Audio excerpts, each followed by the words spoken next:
कर हथ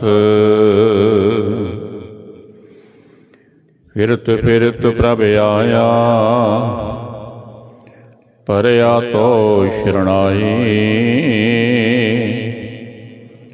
नानक की प्रभ बिनती, अपनी भगति लाए। श्री नानक अंगद गुरु, अमरदास पद बंद। रामदास अर्जन गुरु, बर श्री हरि गोबिंद। हर राय हर कृष्ण गुर, तेग बहादुर चंद। दसवें गोबिंद सिंह गुरु, नमो चरण अरविंद।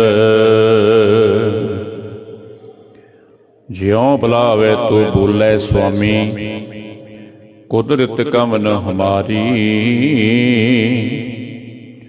साध संग नानक जस गायो, जो प्रभ की अत प्यारी। ज्ञान ध्यान किश कर्म न जाना, सार न जाना तेरी। सब ते वड्डा सतगुर नानक, जिन कल राखी मेरी। सब ते वड्डा सतगुर नानक, जिन कल राखी मेरी। वाहिगुरु जी का खालसा, वाहिगुरु जी की फतेह। सो आप सभा सिख संगतां भाई भाई, वड भागे हो धनता दी जोगो, जो कि इस वक्त जुगो जुगे अटल गद्दी ते सुभाईमान चबर तखत दी मालिक। हाजर नाजर सतगुरु धन श्री गुरु ग्रंथ साहिब जी महाराज की पवित्र गोद विच बैठ करके सतगुरां दी पवित्र गुरबाणी का आनंद माणते हुए अपने जीवन दीयां कुछ घड़ियां सफलियां बना रहे हो। वड्डियां भागां वाले हो। आओ गुरु चरणां विच बैठ करके सतगुरां दे पवित्र इतिहास सरवण करके धनता दे योग बणीए। कल आपां ने सरवण कीता सी कि वजीर खां ने बादशाह शाहजहान नूं सारियां गल्लां मगरलियां सुना करके ते समझा दिता कि बादशाह सलामत, तुहाडे वड्डियां ने सतगुरां दे समय विच, सतगुरां दे समय दे विच समय समय अनुसार गुरु चरनां विच पै के ते बख्शिशां लईआं कि तुहाडा बाबर होया वड्डा, जिन्हें कि धन श्री गुरु नानक देव जी महाराज के चरनां विचों राज भाग की बख्शिश लई। हमाजू ने दूसरे पातशाह के चरनां विचों राज भाग लिया। अकबर बादशाह जो कि चित्तौड़ का किला टुट नहीं सी रहा, 12 साल बीत गए ते धन श्री गुरु अमरदास साहिब जी महाराज के चरनां विच पिया अकबर बादशाह ते चित्तौड़ का किला फतेह होना कीता।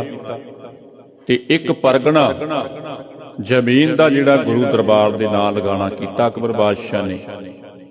उस तो बाद धन श्री गुरु अर्जन देव जी महाराज अते धन श्री गुरु हरगोबिंद जी महाराज के चरनां विच तुहाडे पिता बादशाह जहांगीर ने चरनां विच पैना कीता। जिथे अपनियां भुल्लां बख्शाइयां, उथे सतगुरां दे चरनां विच बेनती करके ते बख्शिशां लईआं। पर तुसी शाहजहान बादशाह साहब कई बार देखो तुसां ने परख लिया, माड़ी नीति धारण करके सतगुरां उत्ते फौजां चढ़ा चढ़ा के भेजियां ते की खटिया तुसां ने? 4 वार फौजां भेजियां, चारे वार ही वड्डा नुकसान होया। ये घर करामातां दा खजाना है बादशाह सलामत। जिहड़ा घर इस दे नाल अड़दा है वो मरदा है, जिहड़ा इहदी शरण विच पैंदा वो तरदा है। पर तुसीं निमक हरामियां दे पिछे लग के ते मेरी गल सुनना ना कीती ਪਰ ਹੁਣ ਤੁਸੀਂ ਇਸ ਗੱਲ ਨੂੰ ਵਿਚਾਰ ਕਰਕੇ ਤੇ ਸਤਿਗੁਰਾਂ ਦੇ ਚਰਨਾਂ ਵਿੱਚ ਪੈ ਜਾਓ। ਜੇ ਸੁਖ ਭਾਲਦੇ ਹੋ, ਜੇ ਸੁਖ ਭਾਲਦੇ ਹੋ ਤੇ ਗੁਰੂ ਚਰਨਾਂ ਵਿੱਚ ਪੈ ਜਾਓ, ਕਿਉਂਕਿ ਇਸ ਘਰ ਦੇ ਨਾਲ ਵੈਰ ਕਮਾਨ ਦੇ ਨਾਲ ਤੁਹਾਨੂੰ ਕੁਝ ਪ੍ਰਾਪਤ ਨਹੀਂ ਹੋਣਾ। ਜਦੋਂ ਹੁਣ ਵਜ਼ੀਰ ਖਾਂ ਨੇ ਸਾਰੀਆਂ ਗੱਲਾਂ ਸਮਝਾਈਆਂ ਕਿ ਕਿਤਨੇ ਵੱਡੇ ਵੱਡੇ ਤੁਸਾਂ ਨੇ ਸੈਨਾਪਤੀ ਮਰਵਾ ਲਏ ਗੁਰੂ ਸਾਹਿਬਾਨ ਤੋਂ, ਹਾਲੇ ਸਮਝ ਨਹੀਂ ਆਈ। ਬਾਦਸ਼ਾਹ ਢਿੱਲਾ ਪੈ ਗਿਆ ਤੇ ਕਹਿਣ ਲੱਗਾ ਕਿ ਵਜ਼ੀਰ ਖਾਂ ਜੀ, ਪਿਛਲੀਆਂ ਭੁੱਲਾਂ ਦੀ ਮੈਨੂੰ ਮੁਆਫੀ ਦਵਾ ਦਿਓ। ਇਸ ਤੋਂ ਬਾਅਦ ਮੈਂ ਗੁਰੂ ਘਰ ਤੇ ਕਦਾਚਿਤ ਵੀ ਫੌਜਾਂ ਚੜਾ ਕੇ ਨਹੀਂ ਭੇਜਾਂਗਾ। ਹੁਣ ਇਦਾਂ ਗੱਲਾਂ ਬਾਤਾਂ ਹੋ ਰਹੀਆਂ ਸੀ। ਇਤਨੇ ਨੂੰ ਕਰਤਾਰਪੁਰ ਤੋਂ ਧੀਰਮਲ ਦਾ ਇੱਕ ਦੂਤ ਆਉਂਦਾ ਚਿੱਠੀ ਲੈ ਕਰਕੇ।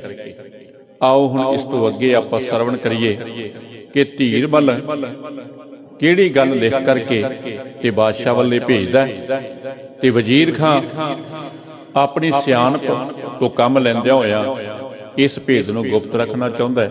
ਆਓ ਇਸ ਤੋਂ ਅੱਗੇ ਸਰਵਣ ਕਰੀਏ। ਵਾਹਿਗੁਰੂ ਜੀ। ਇਤਿਆਦਿਕ ਜਬ ਕਰਤੇ ਬਾਤੀ, ਤਬ ਲੋ ਧੀਰ ਮਲ ਕੀ ਪਾਤੀ। ਦਈ ਦੂਤ ਨੈ ਆਗੈ ਧਰ ਕੈ, ਖਾਂ ਵਜ਼ੀਰ ਸਗਰੀ ਪਠ ਕਰਕੇ। ਹੁਣ ਮਗਰਲੀਆਂ ਜਿਹੜੀਆਂ ਸਾਰੀਆਂ ਗੱਲਾਂ ਵਜ਼ੀਰ ਖਾਂ ਸਾਂਝੀਆਂ ਕਰ ਰਿਹਾ ਸੀ ਤੇ ਬਾਦਸ਼ਾਹ ਇਹਨਾਂ ਗਲਤੀਆਂ ਦਾ ਜਿਹੜਾ ਖਮਿਆਜਾ ਸੀ ਨਾ ਜਿੱਥੇ ਭੁਗਤਿਆ, ਉੱਥੇ ਇਹਨਾਂ ਗਲਤੀਆਂ ਤੇ ਪਛਤਾਵਾ ਕਰ ਰਿਹਾ ਸੀ ਤੇ ਕਹਿ ਰਿਹਾ ਸੀ, ਵਜ਼ੀਰ ਖਾਂ ਜੀ, ਬਸ ਇਹਨਾਂ ਲੋਕਾਂ ਦੇ ਪਿੱਛੇ ਲੱਗ ਕਰਕੇ ਮੱਤ ਮਾਰੀ ਗਈ। ਇਸ ਤੋਂ ਬਾਅਦ ਮੈਂ ਗੁਰੂ ਦਰਬਾਰ ਤੇ ਕਦੀ ਚੜ੍ਹਾਈ ਨਹੀਂ ਕਰਕੇ ਭੇਜਾਂਗਾ। ਹੁਣ ਇਹ ਗੱਲਾਂ ਹੋ ਰਹੀਆਂ ਤੇ ਇਤਨੇ ਨੂੰ ਧੀਰਮਲ ਦਾ ਇੱਕ ਦੂਤ ਆ ਗਿਆ।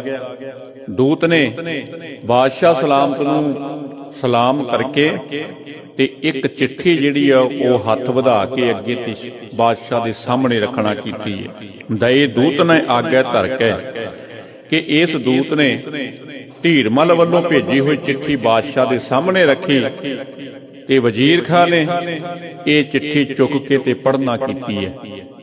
ਇਹ ਚਿੱਠੀ ਚੁੱਕ ਕੇ ਪੜ੍ਹਨਾ ਕੀਤੀ ਹੈ ਕਿਉਂਕਿ ਪਹਿਲ ਦਰਜੇ ਦਾ ਮੰਤਰੀ ਸੰਤਰੀ ਸੀ ਬਾਦਸ਼ਾਹ ਦਾ ਵਜ਼ੀਰ ਖਾਂ, ਜਿਹਦਾ ਕਿ ਗੁਰੂ ਘਰ ਦੇ ਨਾਲ ਬੜਾ ਸਾਰਾ ਪ੍ਰੇਮ ਜੁੜਿਆ ਹੋਇਆ, ਬੜਾ ਵੱਡਾ ਪ੍ਰੇਮ ਜੁੜਿਆ ਹੋਇਆ ਹੈ। ਵਜ਼ੀਰ ਖਾਂ ਨੇ ਇਹ ਚਿੱਠੀ ਚੁੱਕ ਕੇ ਤੇ ਪੜ੍ਹਨਾ ਕੀਤੀ ਹੈ। ਬਿਸਮੇ ਭਇਓ ਕਹਾਂ ਇਨ ਕੀਨ, ਗੁਰ ਪੋਤਰਾ ਇਮ ਭਇਓ ਅਦੀਨ। ਨਹੀਂ ਸਹੁ ਕੋ ਬਣੇ ਸੁਨਾਵੇ, ਸੁਨ ਪੁਨ ਕਰੇ ਨਾ ਜੰਗ ਮਚਾਵਨ। ਕਿ ਇਹ ਪੜ੍ਹ ਕੇ ਨਾ ਤੇ ਵਜ਼ੀਰ ਖਾਂ ਬੜਾ ਹੈਰਾਨ ਹੋ ਗਿਆ। ਵਜ਼ੀਰ ਖਾਂ ਪੜ੍ਹ ਕੇ ਬੜਾ ਹੈਰਾਨ ਹੋ ਗਿਆ ਕਿ ਧੀਰਮਲ ਨੇ ਇਹ ਕੀ ਕੰਮ ਕਰਨਾ ਕੀਤਾ। ਬੜੀ ਵੱਡੀ ਭੁੱਲ, ਬੜੀ ਵੱਡੀ ਗਲਤੀ ਕੁਟਲਨੀਤੀ ਦੇ ਨਾਲ ਕਰਨਾ ਕੀਤੀ ਹੈ ਕਿ ਸਤਿਗੁਰਾਂ ਦਾ ਪੋਤਰਾ ਹੋ ਕੇ ਤੇ ਇਹ ਬਾਦਸ਼ਾਹ ਦੇ ਅਧੀਨ ਹੋਣਾ ਚਾਹੁੰਦਾ ਹੋਵੇ। ਸਤਿਗੁਰਾਂ ਦਾ ਪੋਤਰਾ ਤੇ ਬਾਦਸ਼ਾਹ ਦੇ ਅਧੀਨ ਹੋਣਾ ਚਾਹੁੰਦਾ ਹੈ। ਇਹ ਜਿਹੜੀ ਚਿੱਠੀ ਹੈ ਨਾ ਕਿ ਬਾਦਸ਼ਾਹ ਨੂੰ ਕਦਾਚਿਤ ਸੁਣਾਉਣੀ ਨਹੀਂ ਚਾਹੀਦੀ, ਕਿਉਂਕਿ ਜੇ ਇਹ ਗੱਲਾਂ ਹੁਣ ਬਾਦਸ਼ਾਹ ਨੂੰ ਸੁਣਾਉਣਾ ਮੈਂ ਤੇ ਹੋ ਸਕਦਾ ਹੈ ਕਿ ਬਾਦਸ਼ਾਹ ਨੂੰ ਫਿਰ ਸਾਹ ਮਿਲ ਜਾਏ ਤੇ ਇਹ ਜੰਗ ਸ਼ੁਰੂ ਕਰ ਦੇਵੇ, ਫਿਰ ਜੰਗ ਸ਼ੁਰੂ ਕਰ ਦੇਵੇ। ਕਿਉਂਕਿ ਮੈਂ ਤੇ ਉਸ ਘਰ ਦਾ ਬੜਾ ਸਾਰਾ ਭੈ ਦੇਣਾ ਕੀਤਾ ਹੈ ਬਾਦਸ਼ਾਹ ਨੂੰ, ਪਰ ਹੁਣ ਉਸ ਘਰ ਦੇ ਵਿੱਚੋਂ ਹੀ ਗੁਰੂ ਦਰਬਾਰ ਦੇ ਉਲਟ ਚਿੱਠੀ ਲਿਖ ਕੇ ਭੇਜਤੀ ਧੀਰਮਲੀਏ ਨੇ। ਇੱਕ ਗੱਲ ਯਾਦ ਰੱਖਿਓ ਗੁਰੂ ਪਿਆਰਿਓ, ਜਦੋਂ ਬੰਦਾ ਘਰ ਦਾ ਭੇਤੀ ਘਰ ਦੇ ਵਿੱਚੋਂ ਹੀ ਕੁਟਲਨੀਤੀ ਧਾਰਨ ਕਰ ਲੈਣਾ ਤੇ ਉਹ ਬੜਾ ਵੱਡਾ ਨੁਕਸਾਨ ਕਈ ਵਾਰੀ ਕਰ ਜਾਂਦਾ, ਬਹੁਤਾ ਵੱਡਾ ਨੁਕਸਾਨ ਕਰਦਾ। ਇਹ ਧੀਰਮਲ ਕੁਟਲਨੀਤੀ ਧਾਰਨ ਕਰਕੇ ਇਦਾਂ ਕਹਿ ਲੋ ਕਿ ਬਾਦਸ਼ਾਹ ਦੀ ਖੁਸ਼ਾਮਦ ਕਰਨੀ ਚਾਹੁੰਦਾ, ਬਾਦਸ਼ਾਹ ਸ਼ਾਹਜਹਾਨ ਦੀ ਖੁਸ਼ਾਮਦੀ ਕਰਨੀ ਚਾਹੁੰਦਾ ਤੇ ਕਰਤਾਰਪੁਰ ਵਿੱਚ ਰਹਿ ਕੇ ਤੇ ਬਾਦਸ਼ਾਹ ਤੋਂ ਵੱਡੀ ਜਾਇਦਾਦ ਲੈਣੀ ਚਾਹੁੰਦਾ, ਜਾਇਦਾਦ ਲੈਣੀ ਚਾਹੁੰਦਾ, ਵਡਿਆਈ ਲੈਣੀ ਚਾਹੁੰਦਾ। ਇਹਦੇ ਮਨ ਦੇ ਵਿੱਚ ਕਈ ਪ੍ਰਕਾਰ ਦੀਆਂ ਗੱਲਾਂ, ਪਰ ਵਜ਼ੀਰ ਖਾਂ ਨੇ ਇੱਥੋਂ ਸਮਝ ਤੋਂ ਕੰਮ ਲੈਣਾ ਕੀਤਾ ਹੈ। ਕਹੋ ਸ਼ਾਹ ਸੋ ਖਤਮੈ ਲਿਖੀ, ਮਰੋ ਤਰੰਗ ਦੁਤੀਆ ਰਣ ਵਿਖੇ। ਤੇ ਬਾਦਸ਼ਾਹ ਨੇ ਪੁੱਛ ਲਿਆ, ਬਾਦਸ਼ਾਹ ਕਹਿਣ ਲੱਗਾ ਵਜ਼ੀਰ ਖਾਂ ਜੀ, ਤੁਸਾਂ ਨੇ ਇਹ ਧੀਰਮਲ ਦੀ ਚਿੱਠੀ ਪੜ੍ਹੀ ਹੈ ਤੇ ਕੀ ਇਹਦੇ ਵਿੱਚ ਲਿਖਣਾ ਕੀਤਾ ਹੈ? ਤੇ ਵਜ਼ੀਰ ਖਾਂ ਗੱਲ ਬੁਲਾ ਗਿਆ ਤੇ ਕਹਿਣ ਲੱਗਾ, ਬਾਦਸ਼ਾਹ ਸਲਾਮਤ, ਇਹਦੇ ਵਿੱਚ ਲਿਖਿਆ ਹੈ ਕਿ ਇੱਕ ਘੋੜਾ ਮਾਲਵੇ ਦੇ ਯੁੱਧ ਵਿੱਚ ਮਾਰਿਆ ਗਿਆ ਸੀ ਤੇ ਬਾਦਸ਼ਾਹ ਸਲਾਮ ਤੋਂ ਦੂਸਰਾ ਘੋੜਾ ਇਸ ਯੁੱਧ ਵਿੱਚ ਮਰ ਗਿਆ ਹੈ। ਇਹ ਪੌਣ ਭਰੇ ਸਵਾਸਾਂ ਦੇ ਖੱਲੜੇ ਨੇ ਤੇ ਇਹਨਾਂ ਦੇ ਜੀਵਨ ਦੀ ਕੋਈ ਆਸ ਨਹੀਂ, ਪਤਾ ਨਹੀਂ ਕਦੋਂ ਇਸ ਸਰੀਰ ਦੇ ਵਿੱਚੋਂ ਪ੍ਰਾਣਾ ਨਹੀਂ ਨਿਕਲ ਜਾਣਾ ਹੈ। ਇੱਧਰ ਗੱਲ ਟਾਲ ਦਿੱਤੀ ਵਜ਼ੀਰ ਖਾਂ ਨੇ। ਕਹਿਣ ਲੱਗਾ, ਬਾਦਸ਼ਾਹ ਸਲਾਮਤ, ਇਹ ਤੇ ਬਸ ਚਿੱਠੀ ਵਿੱਚ ਘੋੜੇ ਦੀ ਗੱਲ ਲਿਖੀ ਹੋਈ ਹੈ ਕਿ ਬਾਦਸ਼ਾਹ ਸਲਾਮਤ ਦੂਸਰਾ ਘੋੜਾ ਵੀ ਇਸ ਯੁੱਧ ਵਿੱਚ ਮਾਰਿਆ ਗਿਆ। ਜਿਸ ਘੋੜਿਆਂ ਦੇ ਪਿੱਛੇ ਤੁਸਾਂ ਨੇ ਇਤਨਾ ਵੱਡਾ ਆਪਣੀਆਂ ਫੌਜਾਂ ਦਾ ਨੁਕਸਾਨ ਕਰਵਾਉਣਾ ਕੀਤਾ ਹੈ, ਕਿਹੜੀ ਗੱਲ ਪਿੱਛੇ? ਕਿ ਇਹ ਸਵਾਸਾਂ ਦੇ ਖਲੜੇ ਨੇ ਤੇ ਜਿਨ੍ਹਾਂ ਉੱਤੇ ਬਹੁਤਾ ਵਿਸ਼ਵਾਸ ਨਹੀਂ ਕੀਤਾ ਜਾ ਸਕਦਾ। ਪਤਾ ਨਹੀਂ ਕਦੋਂ ਰੱਬ ਦੇ ਘਰ ਦੇ ਵਿੱਚੋਂ ਸੁਨੇਹਾ ਆ ਜਾਣਾ ਤੇ ਇੱਥੋਂ ਉੱਠ ਕੇ ਚਲੇ ਜਾਣਾ। ਮੌਤ ਦਾ ਤੇ ਇੱਕ ਬਹਾਨਾ ਹੀ ਬਣਦਾ ਹੈ। ਇਸ ਤੇ ਪੀਤ ਮਰੋਸ ਨਵਾਰੋ, ਨਿਮਰ ਹੋਏ ਅਬ ਬੰਧਨ ਥਾਰੋ। ਕਿ ਲਿਖਿਆ ਕਿ ਬਾਦਸ਼ਾਹ ਸਲਾਮਤ, ਇਹ ਵੀ ਹੁਣ ਰੋਸ ਤੁਸੀਂ ਆਪਣੇ ਮਨ ਦੇ ਵਿੱਚੋਂ ਦੂਰ ਕਰ ਦਿਓ ਕਿ ਸਤਿਗੁਰਾਂ ਦੇ ਪਾਸ ਸਾਡੇ 2 ਘੋੜੇ ਚਲੇ ਗਏ, ਉਹਨਾਂ ਦਾ ਸਿੱਖ 2 ਘੋੜੇ ਸਾਡੇ ਕਿਲੇ ਵਿੱਚੋਂ ਕੱਢ ਕੇ ਲੈ ਗਿਆ। ਤੇ ਏਦਾਂ ਕਰੋ ਕਿ ਨਿਮਰਤਾ ਸਹਿਤ ਦੋਨੋਂ ਹੱਥ ਜੋੜ ਕੇ ਤੇ ਸਤਿਗੁਰਾਂ ਦੇ ਘਰ ਵੱਲੇ ਨਮਸਕਾਰ ਕਰਨਾ ਕਰੋ। ਜੇ ਉਸ ਘਰ ਦੇ ਵਿੱਚੋਂ ਸੁੱਖ ਲੈਣਾ ਚਾਹੁੰਦੇ ਹੋ ਤੇ ਤੁਸੀਂ ਏਦਾਂ ਕਰੋ ਕਿ ਦੋਨੋਂ ਹੱਥ ਜੋੜ ਕੇ ਨਾ ਜਿਸ ਪਾਸੇ ਵੱਲ ਸਤਿਗੁਰੂ ਜੀ ਮਹਾਰਾਜ ਰਹਿੰਦੇ ਐ ਤੁਸੀਂ ਨਮਸਕਾਰ ਕਰਨਾ ਕਰੋ। ਜਿਵੇਂ ਕਿ ਤੁਹਾਡੇ ਵਡੇਰੇ ਮੰਨਦੇ ਰਹੇ ਆ ਨਾ ਇਸ ਘਰ ਨੂੰ, ਤੁਹਾਡੇ ਵੱਡਿਆਂ ਨੇ ਧੰਨ ਸ੍ਰੀ ਗੁਰੂ ਨਾਨਕ ਦੇਵ ਜੀ ਮਹਾਰਾਜ ਦੇ ਘਰ ਦੀ ਜਿਵੇਂ ਪੂਜਾ ਕੀਤੀ ਹੈ ਨਾ, ਸਤਿਕਾਰ ਕੀਤਾ ਹੈ, ਬਾਦਸ਼ਾਹ ਸਲਾਮ ਤੋਂ ਤੁਹਾਨੂੰ ਵੀ ਉਸੇ ਤਰ੍ਹਾਂ ਹੀ ਸਤਿਕਾਰ ਕਰਨਾ ਬਣਦਾ ਹੈ। ਕਿਉਂਕਿ ਇਹਦੇ ਵਿੱਚ ਹੀ ਸੁੱਖ ਹੈ, ਇਹਦੇ ਵਿੱਚ ਹੀ ਭਲਾ ਹੈ, ਇਹਦੇ ਵਿੱਚ ਹੀ ਵਡਿਆਈ ਹੈ। ਜੇ ਤੁਸੀਂ ਵੀ ਆਪਣੇ ਵਡੇਰਿਆਂ ਵਾਂਗ ਇਸ ਘਰ ਦੀ ਸ਼ਰਨ ਵਿੱਚ ਪੈ ਜਾਓਗੇ ਤੇ ਇਹ ਘਰ ਦਇਆ ਦਾ ਦਾਤਾ ਹੈ, ਬੜਾ ਦਿਆਲੂ ਤੇ ਕਿਰਪਾਲੂ ਹੈ। ਇਹਦੇ ਹੱਥ ਵਿੱਚ ਦਾਤਾਂ ਨੇ, ਜਿਹੜੇ ਇਹਦੇ ਮਨ ਨੂੰ ਭਾ ਗਏ ਉਹਨਾਂ ਦੀ ਝੋਲੀ ਵਿੱਚ ਦਾਤਾਂ ਪਾ ਕੇ ਤੇ ਨਿਹਾਲ ਕਰਦੇ ਹਨ। ਕਿਸੇ ਵਸਤ ਕੀ ਕਮੀ ਨਾ ਤੁਮ ਕੋ, ਬਨੋ ਸਰਲ ਤਿਆਗੋ ਗੁਰ ਗਮ ਕੋ। ਕਿ ਬਾਦਸ਼ਾਹ ਸਲਾਮਤ ਤੁਹਾਡੇ ਪਾਸ ਬਾਦਸ਼ਾਹੀ ਤੇ ਸਾਰੇ ਦੇਸ਼ ਦੇ ਤੁਸੀਂ ਮਾਲਕ, ਕਿਸੇ ਤਰ੍ਹਾਂ ਦੀ ਤੁਹਾਡੇ ਪਾਸ ਕੋਈ ਘਾਟ ਨਹੀਂ, ਕੋਈ ਕਮੀ ਨਹੀਂ ਕਿ ਕਿਸੇ ਚੀਜ਼ ਦੀ ਤੁਹਾਡੇ ਪਾਸ ਕਮੀ ਹੋਵੇ ਕਿ ਤੁਸੀਂ ਸੀਤਲ ਸੁਭਾਅ ਬਣਾ ਕੇ ਤੇ ਸਤਿਗੁਰਾਂ ਵਾਲੇ ਪਾਸੇ ਤੋਂ ਫਿਕਰ ਛੱਡ ਦਿਓ। ਇਹੋ ਜਿਹੇ ਘੋੜੇ ਤੇ ਤੁਸੀਂ ਪਤਾ ਨਹੀਂ ਕਿੰਨੇ ਕੁ ਹੋਰ ਖਰੀਦ ਸਕਦੇ ਹੋ। ਬਾਦਸ਼ਾਹ ਵਾਸਤੇ ਕਿਹੜੀ ਵੱਡੀ ਗੱਲ ਹੈ ਘੋੜਿਆਂ ਦੀ ਜਾਂ ਬਾਜ ਦੀ। ਇਹਨਾਂ ਚੀਜ਼ਾਂ ਪਿੱਛੇ ਲੜ ਮਰਨਾ ਕੋਈ ਚੰਗੀ ਗੱਲ ਨਹੀਂ, ਕੋਈ ਸਿਆਣਪ ਵਾਲੀ ਗੱਲ ਨਹੀਂ। ਬਾਦਸ਼ਾਹ ਸਲਾਮਤ ਕਿ ਬਾਜ ਪਿੱਛੇ ਯੁੱਧ ਕਰਦੇ ਫਿਰੋ, ਘੋੜਿਆਂ ਪਿੱਛੇ ਯੁੱਧ ਕਰਦੇ ਫਿਰੋ, ਇਹ ਕੋਈ ਸਿਆਣਪ ਵਾਲੀ ਗੱਲ ਨਹੀਂ। ਕਿਉਂਕਿ ਤੁਹਾਨੂੰ ਗੁਰੂ ਦੇ ਘਰ ਦੇ ਨਾਲ ਕੁਟਲਨੀਤੀ ਧਾਰ ਨਹੀਂ ਕਰਨੀ ਚਾਹੀਦੀ। ਇਹ ਸਾਰਾ ਵੈਰ ਵਿਰੋਧ ਕੱਢ ਕੇ ਤੇ ਗੁਰੂ ਦੇ ਚਰਨਾਂ ਦੇ ਨਾਲ ਜੁੜ ਜਾਣਾ ਚਾਹੀਦਾ ਹੈ। ਜਦੋਂ ਤੁਸੀਂ ਵੈਰ ਵਿਰੋਧ ਛੱਡ ਦਿਓਗੇ, ਦੁਐਤ ਭਾਤਮਾ ਛੱਡ ਦਿਓਗੇ, ਉਸ ਘਰ ਦੀਆਂ ਤੁਹਾਡੇ ਉੱਤੇ ਰਹਿਮਤਾਂ ਹੋ ਜਾਣਗੀਆਂ। ਸੁਨ ਪਦੇਸ਼ ਛਾਓ ਮਨ ਫਿਰ, ਨਿਸਕਿਰਤ ਲਖ ਪਛਤਾਵਨ ਕਰੋ। ਹੁਣ ਜਦੋਂ ਵਜ਼ੀਰ ਖਾਂ ਨੇ ਬੜਾ ਸਾਰਾ ਸਮਝਾਣਾ ਕੀਤਾ, ਉਪਦੇਸ਼ ਦੇਣਾ ਕੀਤਾ ਤੇ ਬਾਦਸ਼ਾਹ ਦਾ ਮਨ ਜਿਹੜਾ ਉਹ ਫਿਰ ਗਿਆ। ਬਾਦਸ਼ਾਹ ਦਾ ਮਨ ਜਿਹੜਾ ਨਾ ਗੁਰੂ ਪਿਆਰ ਵਾਲਿਓ ਉਹ ਟਿਕਾਣੇ ਤੇ ਆ ਗਿਆ ਤੇ ਆਪਣੀ ਕਿਰਤ ਸਮਝ ਕੇ ਪਛਤਾਣਾ ਕੀਤਾ। ਬੜਾ ਵੱਡਾ ਪਛਤਾਵਾ ਇਹਨੇ ਆਪਣੇ ਹਿਰਦੇ ਵਿੱਚ ਕੀਤਾ ਕਿ ਜੋ ਮੈਂ ਕੁਝ ਕਰ ਬੈਠਾ ਇਹ ਮੇਰੇ ਵਾਸਤੇ ਠੀਕ ਨਹੀਂ ਸੀ। ਇਹ ਕਿਤਨਾ ਸਾਰਾ ਨੁਕਸਾਨ ਕਰਾ ਲਿਆ। ਪਹਿਲੋਂ ਲੋਹਗੜ੍ਹ ਦੇ ਕਿਲੇ ਵਿੱਚ ਫੌਜ ਮਰਵਾਈ, ਫਿਰ ਰਹੇਲੇ ਪਿੰਡ ਵਿੱਚ ਫੌਜਾਂ ਮਰਵਾਈਆਂ। ਉਸ ਤੋਂ ਬਾਅਦ ਮਾਲਵੇ ਦੇਸ਼ ਵਿੱਚ ਕਾਂਗੜ ਦੇ ਲਾਗੇ ਬੜੀ ਵੱਡੀ ਫੌਜ 35,000 ਫੌਜ ਮਰਵਾ ਲਈ। ਤੇ ਹੁਣ ਕਰਤਾਰਪੁਰ ਦੇ ਲਾਗੇ ਲੱਖ ਦੇ ਨੇੜੇ ਫੌਜਾਂ ਮਾਰੀਆਂ ਗਈਆਂ। ਕਹਿੰਦੇ ਕਹਾਉਂਦੇ ਸੈਨਾਪਤੀ ਗੁਰੂ ਦੀ ਫੌਜ ਨੇ ਮਾਰ ਦਿੱਤੇ, ਜਿਹੜੇ ਕਿ ਘਾਟਾ ਕਦਾਚਿਤ ਵੀ ਪੂਰਾ ਨਹੀਂ ਹੋਣ ਵਾਲਾ, ਕਦਾਚਿਤ ਵੀ। ਹੁਣ ਵਜ਼ੀਰ ਖਾਨ ਨੇ ਜੋ ਜੋ ਸਮਝਾਇਆ ਸੀ ਸੁਣ ਕਰਕੇ ਸਿਰ ਮਾਰਿਆ ਬਾਦਸ਼ਾਹ ਨੇ, ਤੇ ਆਪਣੀ ਕੀਤੀ ਤੇ ਬੜਾ ਪਛਤਾਵਾ ਕੀਤਾ ਕਿ ਸ਼ਾਹਜਹਾਨ ਬਾਦਸ਼ਾਹ, ਇਹ ਜੋ ਕੁਛ ਵੀ ਹੋਇਆ ਮੇਰੀਆਂ ਗਲਤੀਆਂ ਦਾ ਖਮਿਆਜਾ ਹੈ। ਵੱਡੇ ਘਰ ਦੇ ਨਾਲ ਮੱਥਾ ਲਾ ਕੇ ਤੇ ਆਪਣਾ ਬਹੁਤਾ ਨੁਕਸਾਨ ਕਰਾ ਲਿਆ। ਵਿਅਰਥ ਦੇ ਵਿੱਚ ਮਾਵਾਂ ਦੇ ਪੁੱਤਰ ਪਤਾ ਨਹੀਂ ਕਿਤਨੇ ਕੁ ਮਰਵਾ ਲਏ। ਵਿਅਰਥੀ ਮਾਵਾਂ ਦੇ ਪੁੱਤਰ ਪਤਾ ਨਹੀਂ ਕਿਤਨੇ ਕੁ ਮਰਵਾਣਾ ਕੀਤੇ ਐ। ਇਹਦੇ ਵਿੱਚੋਂ ਕੁਛ ਵੀ ਅੱਜ ਤੱਕ ਪ੍ਰਾਪਤ ਨਹੀਂ ਹੋਇਆ। ਜਿਹੜਾ ਕੰਮ ਸਵਾਰਨਾ ਚਾਹੁੰਦੇ ਸੀ ਉਹ ਕੰਮ ਸਰਿਆ ਹੀ ਨਹੀਂ।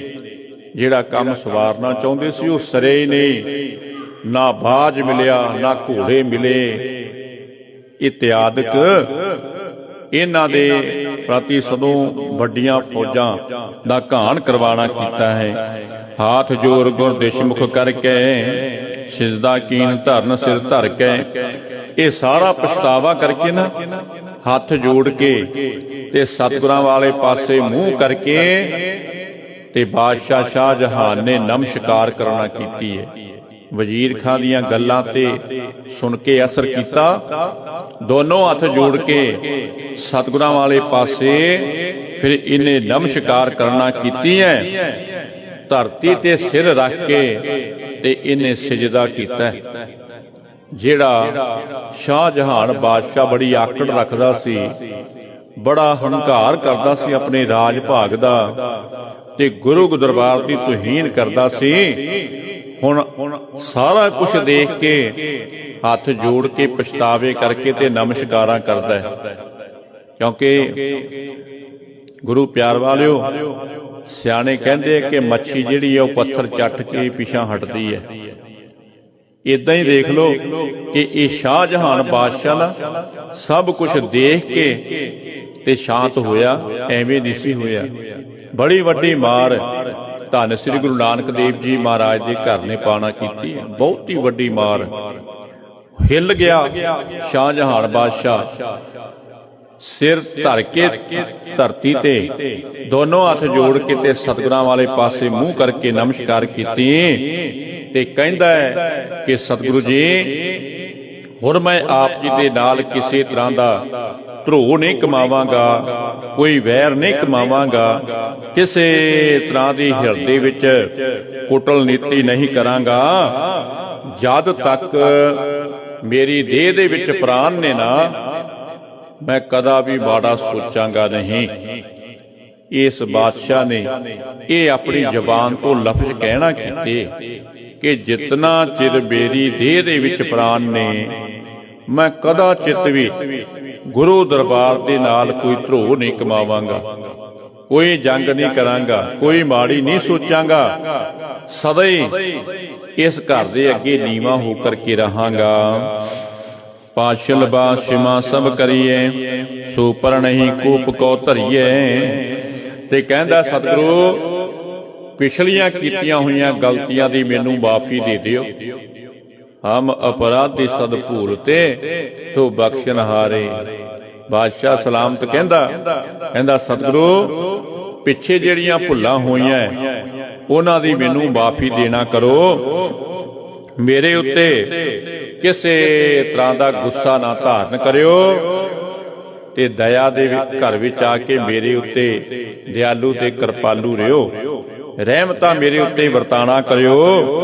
ਹੁਣ ਵਜ਼ੀਰ ਖਾਨ ਨੇ ਚਿੱਠੀ ਇੱਕ ਲਿਖ ਦਿੱਤੀ ਤੇ ਉਹ ਧੀਰਮਲ ਦੇ ਦੂਤ ਨੂੰ ਦੇ ਕੇ ਭੇਜ ਦਿੱਤਾ ਕਿ ਜਾਓ ਜਾ ਕੇ ਧੀਰਮਲ ਨੂੰ ਇਹ ਚਿੱਠੀ ਦੇਣਾ ਕਰ ਦਿਓ।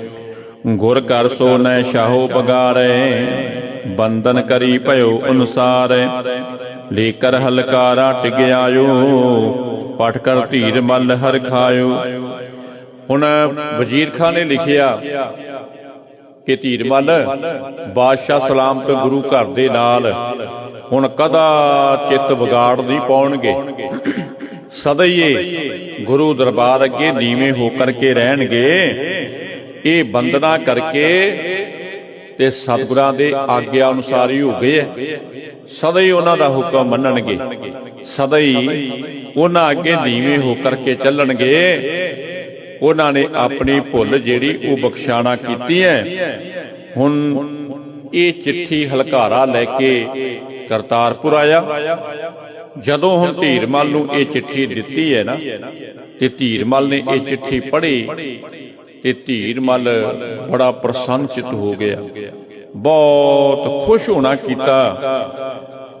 ਇਹ ਸਮਝਦਾ ਹੈ ਕਿ ਮੇਰੀ ਸਿਆਣਪ ਤੇ ਬਾਦਸ਼ਾਹ ਨੇ ਮੇਰੇ ਨਾਲ ਸੁਲ੍ਹਾ ਕਰ ਲਈ ਤੇ ਹੁਣ ਕਿਸੇ ਤਰ੍ਹਾਂ ਦਾ ਬਾਦਸ਼ਾਹ ਤੋਂ ਖਤਰਾ ਨਹੀਂ ਤੇ ਮੇਰਾ ਆਉਣ ਜਾਣ ਜਿਹੜਾ ਉਹ ਬਾਦਸ਼ਾਹ ਦੇ ਪਾਸ ਹੋ ਜਾਏਗਾ, ਇਹ ਸਮਝਿਆ।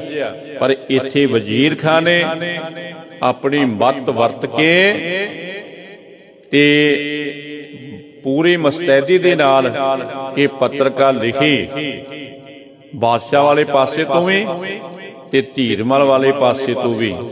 ਕਿਉਂਕਿ ਗੁਰੂ ਪਿਆਰ ਵਾਲਿਓ, ਜਿਹੜੇ ਸਿਆਣੇ ਲੋਕ ਹੁੰਦੇ ਆ ਨਾ, ਸਿਆਣੇ ਮਨੁੱਖ ਹੁੰਦੇ ਐ, ਗੁਰਮੁਖ ਜਨ ਹੁੰਦੇ ਐ, ਉਹ ਬੜੇ ਨੀਤੀਵਾਨ ਹੁੰਦੇ ਨੇ ਤੇ ਜੁਗਤੀਆਂ ਦੇ ਨਾਲ ਵੱਡੇ ਵੱਡੇ ਅੜੇ ਹੋਏ ਕਾਰਜ ਸੰਵਾਰ ਲੈਂਦੇ ਐ, ਵੱਡੇ ਵੱਡੇ ਅੜੇ ਹੋਏ ਕਾਰਜ ਸੰਵਾਰ ਲੈਂਦੇ ਐ ਸਿਆਣੇ ਮਨੁੱਖ। ਤੇ ਮੂਰਖ ਜਿਹੜੇ ਆ ਉਹ ਬਣੇ ਹੋਏ ਕੰਮ ਵੀ ਵਿਗਾੜ ਦਿੰਦੇ ਆ। ਗੁਰੂ ਪਿਆਰ ਵਾਲਿਓ, ਮੂਰਖ ਬੰਦਾ ਬਣੇ ਹੋਏ ਕੰਮ ਵੀ ਵਿਗਾੜ ਦਿੰਦਾ। ਹੁਣ ਵਜ਼ੀਰ ਖਾਂ ਇੱਕ ਸਿਆਣਾ ਮਨੁੱਖ ਸੀ। ਧੰਨ ਸ੍ਰੀ ਗੁਰੂ ਅਰਜਨ ਦੇਵ ਜੀ ਮਹਾਰਾਜ ਦੇ ਚਰਨਾਂ ਵਿੱਚੋਂ ਬਖਸ਼ਾਂ ਲੈ ਕੇ ਭਿਆਨਕ ਰੋਗ ਤੋਂ ਬਚਿਆ ਸੀ ਤੇ ਸਦਾ ਹੀ ਇਸ ਘਰ ਦਾ ਰਿਣੀ ਹੋ ਕੇ ਰਹਿੰਦਾ ਹੈ, ਸਦਾ ਹੀ ਇਸ ਘਰ ਦੇ ਪਰਉਪਕਾਰ ਨੂੰ ਯਾਦ ਰੱਖਦਾ ਹੈ। ਇੱਕ ਗੱਲ ਯਾਦ ਰੱਖਿਓ ਗੁਰੂ ਪਿਆਰ ਵਾਲਿਓ, ਅਸਲ ਮਨੁੱਖ ਉਹੀ ਹੈ ਜਿਹੜਾ ਕਿ ਕਿਸੇ ਦੇ ਪਰਉਪਕਾਰ ਨੂੰ ਯਾਦ ਰੱਖਦਾ ਹੈ, ਸਦਾ ਹਿਰਦੇ ਵਿੱਚ ਵਸਾ ਕੇ ਤੇ ਉਸ ਘਰ ਦਾ ਸਤਿਕਾਰ ਕਰਦਾ ਹੈ। ਉਹਨਾਂ ਵਿੱਚੋਂ ਇੱਕ ਸੀ ਵਜ਼ੀਰ ਖਾਂ, ਜਿਹੜਾ ਕਿ ਇਸ ਘਰ ਚੋਂ ਬਚਿਆ ਤੇ ਸਦਾ ਹੀ ਇਸ ਘਰ ਦੇ ਨਾਲ ਪ੍ਰੇਮ ਬਣਾ ਕੇ ਰੱਖਿਆ ਤੇ ਸਦਾ ਇਸ ਘਰ ਦੇ ਪੱਖ ਦੀ ਗੱਲ ਕੀਤੀ ਹੈ। ਵਜ਼ੀਰ ਖਾਂ ਨੇ ਕਦਾ ਚਿੱਤ ਵੀ ਇਸ ਘਰ ਦੀ ਵਿਰੋਧਤਾ ਨਹੀਂ ਕੀਤੀ। ਗੁਰੂ ਪਿਆਰ ਵਾਲਿਓ, ਸਦਾ ਹੀ ਇਸ ਘਰ ਦੀ ਪੱਖ ਦੀ ਗੱਲ ਕੀਤੀ ਹੈ, ਕਿਉਂਕਿ ਇਸ ਘਰ ਨੇ ਵੱਡੇ ਰੋਗ ਤੋਂ ਬਚਾਣਾ ਕੀਤਾ। ਤੇ ਪੈਂਦੇ ਖਾਂ ਵਰਗੇ ਮੂਰਖ ਬੰਦੇ, ਮੋਟੀ ਮੱਤ ਵਾਲੇ ਇਸ ਘਰ ਦੇ ਵਿੱਚ ਹੀ ਪਲੇ, ਇੱਥੇ ਹੀ ਜ਼ਿੰਦਗੀ ਬੰਨਾ ਕੀਤੀ, ਇੱਥੇ ਹੀ ਸਭ ਕੁਝ ਲਿਆ ਤੇ ਉਹ ਮੂਰਖ ਬੰਦਾ ਅਕਿਰਤ ਘਣ ਬਣ ਗਿਆ। ਗੁਰੂ ਪਿਆਰ ਵਾਲਿਓ, ਮੂਰਖ ਬੰਦਾ ਕਿਰਤ ਘਣ ਬਣ ਗਿਆ, ਕਿਤਨੀ ਵੱਡੀ ਫੌਜ ਲੈ ਕੇ ਤੇ ਉਸੇ ਘਰ ਤੇ ਚੜ੍ਹਾਈ ਕਰਕੇ ਆ ਗਿਆ।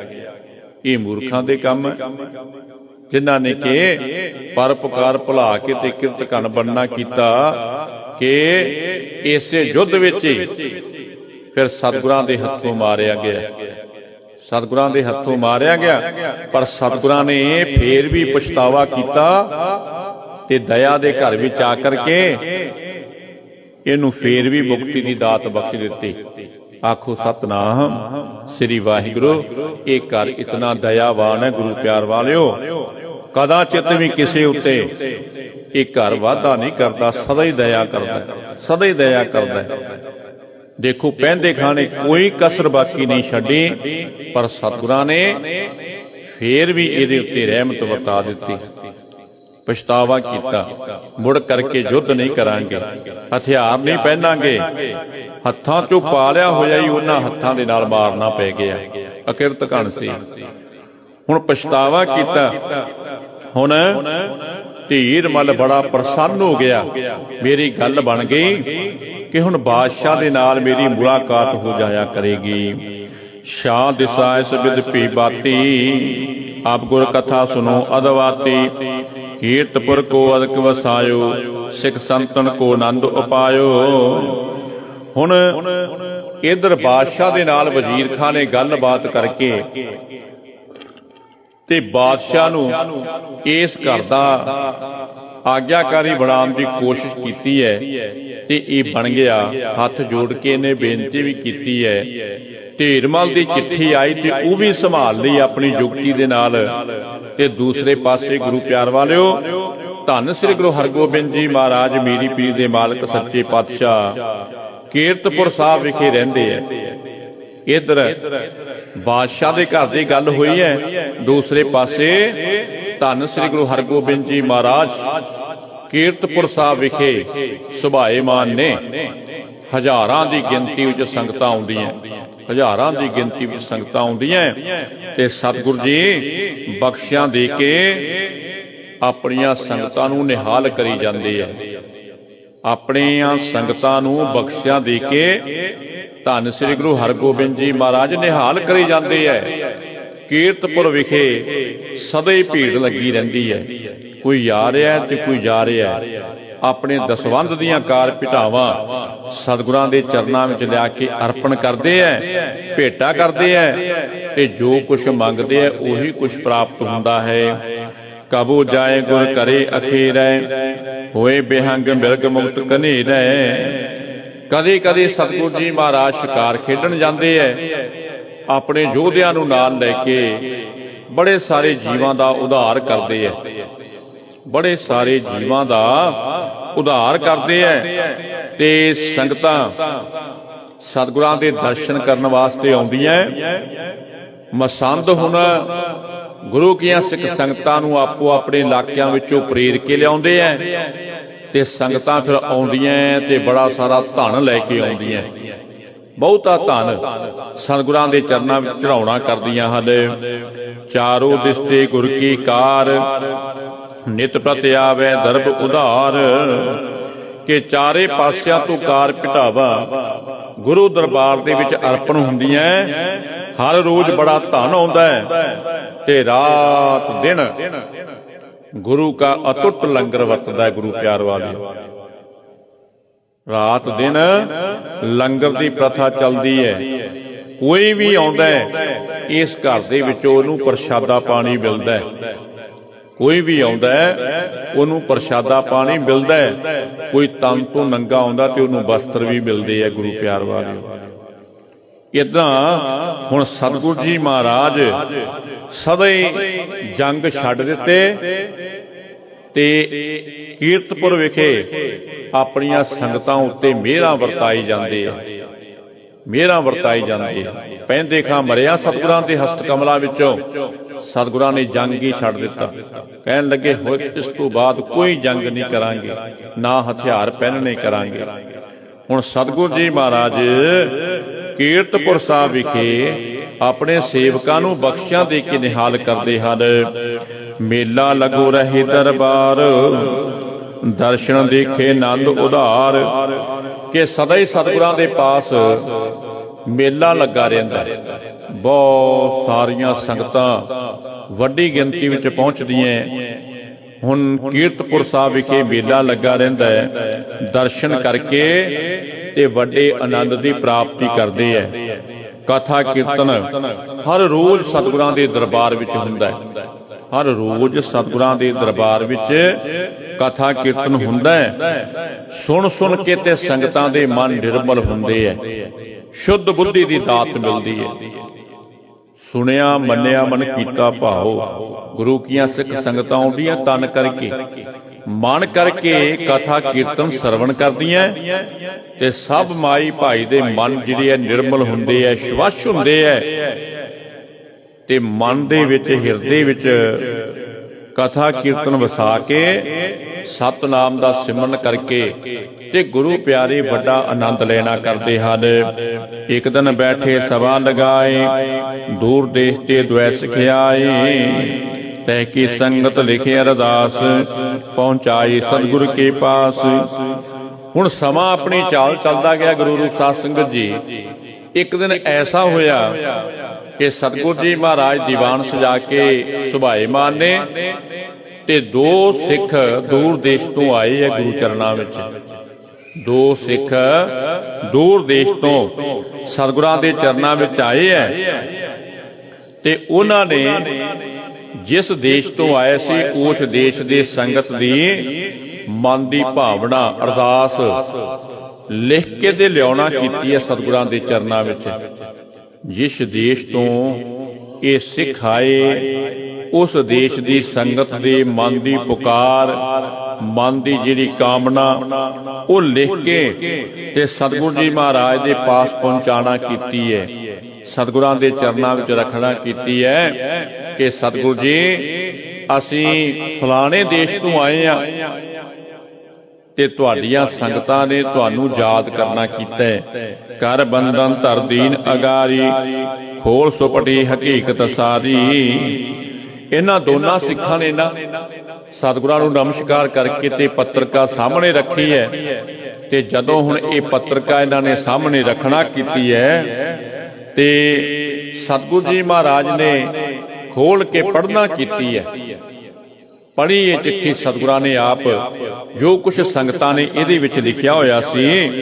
ਇਹਦੇ ਵਿੱਚ ਲਿਖਿਆ ਸੀ ਕਿ ਸਤਿਗੁਰੂ ਜੀ ਤੁਸੀਂ ਸਦਾ ਹੀ ਆਪਣੇ ਦਾਸਾਂ ਦੇ ਪ੍ਰੇਮ ਵਸ ਰਹਿੰਦੇ ਹੋ, ਤੁਸੀਂ ਸਦਾ ਹੀ ਪ੍ਰੇਮ ਦੇ ਵਿੱਚ ਰੀਝਣਾ ਕਰਦੇ ਹੋ ਤੇ ਸਾਡੇ ਸਿੱਖਾਂ ਦੇ ਪਾਸ ਪਹੁੰਚ ਕੇ ਸਾਨੂੰ ਵੀ ਕਲਿਆਣ ਬਖਸ਼ਣਾ ਕਰੋ।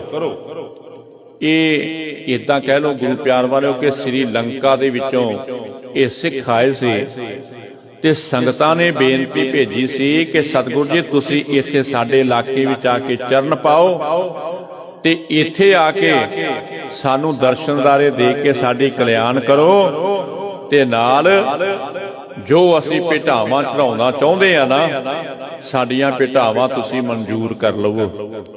ਅਸੀਂ ਦਸਾਂ ਨੌਹਾਂ ਦੀ ਕਿਰਤ ਕਮਾਈ ਵਿੱਚੋਂ ਕਾਰ ਭੇਟਾਵਾਂ ਅਰਪਣ ਕਰਨੀਆਂ ਚਾਹੁੰਦੇ ਆ ਤੇ ਤੁਸੀਂ ਸਾਡੀਆਂ ਭੇਟਾਂ ਵੀ ਪ੍ਰਵਾਨ ਕਰਨਾ ਕਰੋ ਜੀ। ਏਉ ਸਭ ਦੇਸ਼ ਦਾਸ ਗੁਰ ਕੀਰਾ, ਚਾਹਤ ਹੈ ਤ ਦਰਸ਼ਨ ਹੀਰਾ। ਇਹਦੇ ਵਿੱਚ ਲਿਖਿਆ ਹੈ ਕਿ ਸਤਿਗੁਰੂ ਜੀ ਮਹਾਰਾਜ ਇਹ ਸਾਰਾ ਦੇਸ਼ ਆਪ ਜੀ ਦਾ ਸੇਵਕ ਹੈ, ਆਪ ਜੀ ਦਾ ਸਿੱਖ ਹੈ ਤੇ ਤੁਹਾਡੇ ਦਰਸ਼ਨਾਂ ਦੀ ਇਹਨਾਂ ਦੇ ਹਿਰਦੇ ਵਿੱਚ ਚਾਹਨਾ ਹੈ। ਦਰਸ਼ ਤੇਰੇ ਕੀ ਪਿਆਸ ਮਨ ਲਾਗੀ ਕਿ ਸਤਿਗੁਰੂ ਜੀ ਤੁਹਾਡੀਆਂ ਸੰਗਤਾਂ ਦੇ ਹਿਰਦੇ ਵਿੱਚ ਬੜੀ ਵੱਡੀ ਪਿਆਸ ਲੱਗੀ ਹੋਈ ਹੈ ਤੁਹਾਡੇ ਦਰਸ਼ਨ ਦਿਦਾਰੇ ਕਰਨ ਦੀ ਤੇ ਤੁਸੀਂ ਕਿਰਪਾ ਦੇ ਘਰ ਵਿੱਚ ਆ ਕੇ ਸਾਡੇ ਉੱਤੇ ਰਹਿਮਤ ਵਰਤਾਓ ਤੇ ਸਾਡੇ ਘਰਾਂ ਵਿੱਚ ਚਰਨ ਪਾ ਕੇ ਤੇ ਪਵਿੱਤਰ ਕਰ ਦਿਓ। ਸਾਡੇ ਘਰਾਂ ਵਿੱਚ ਚਰਨ ਪਾ ਕੇ ਸਤਿਗੁਰੂ ਜੀ ਪਵਿੱਤਰ ਕਰ ਦਿਓ। ਜਿੱਥੇ ਜਾਏ ਬਹੇ ਮੇਰਾ ਸਤਿਗੁਰੂ, ਸੋ ਥਾਨ ਸੁਹਾਵਾ ਰਾਮ ਰਾਜੇ।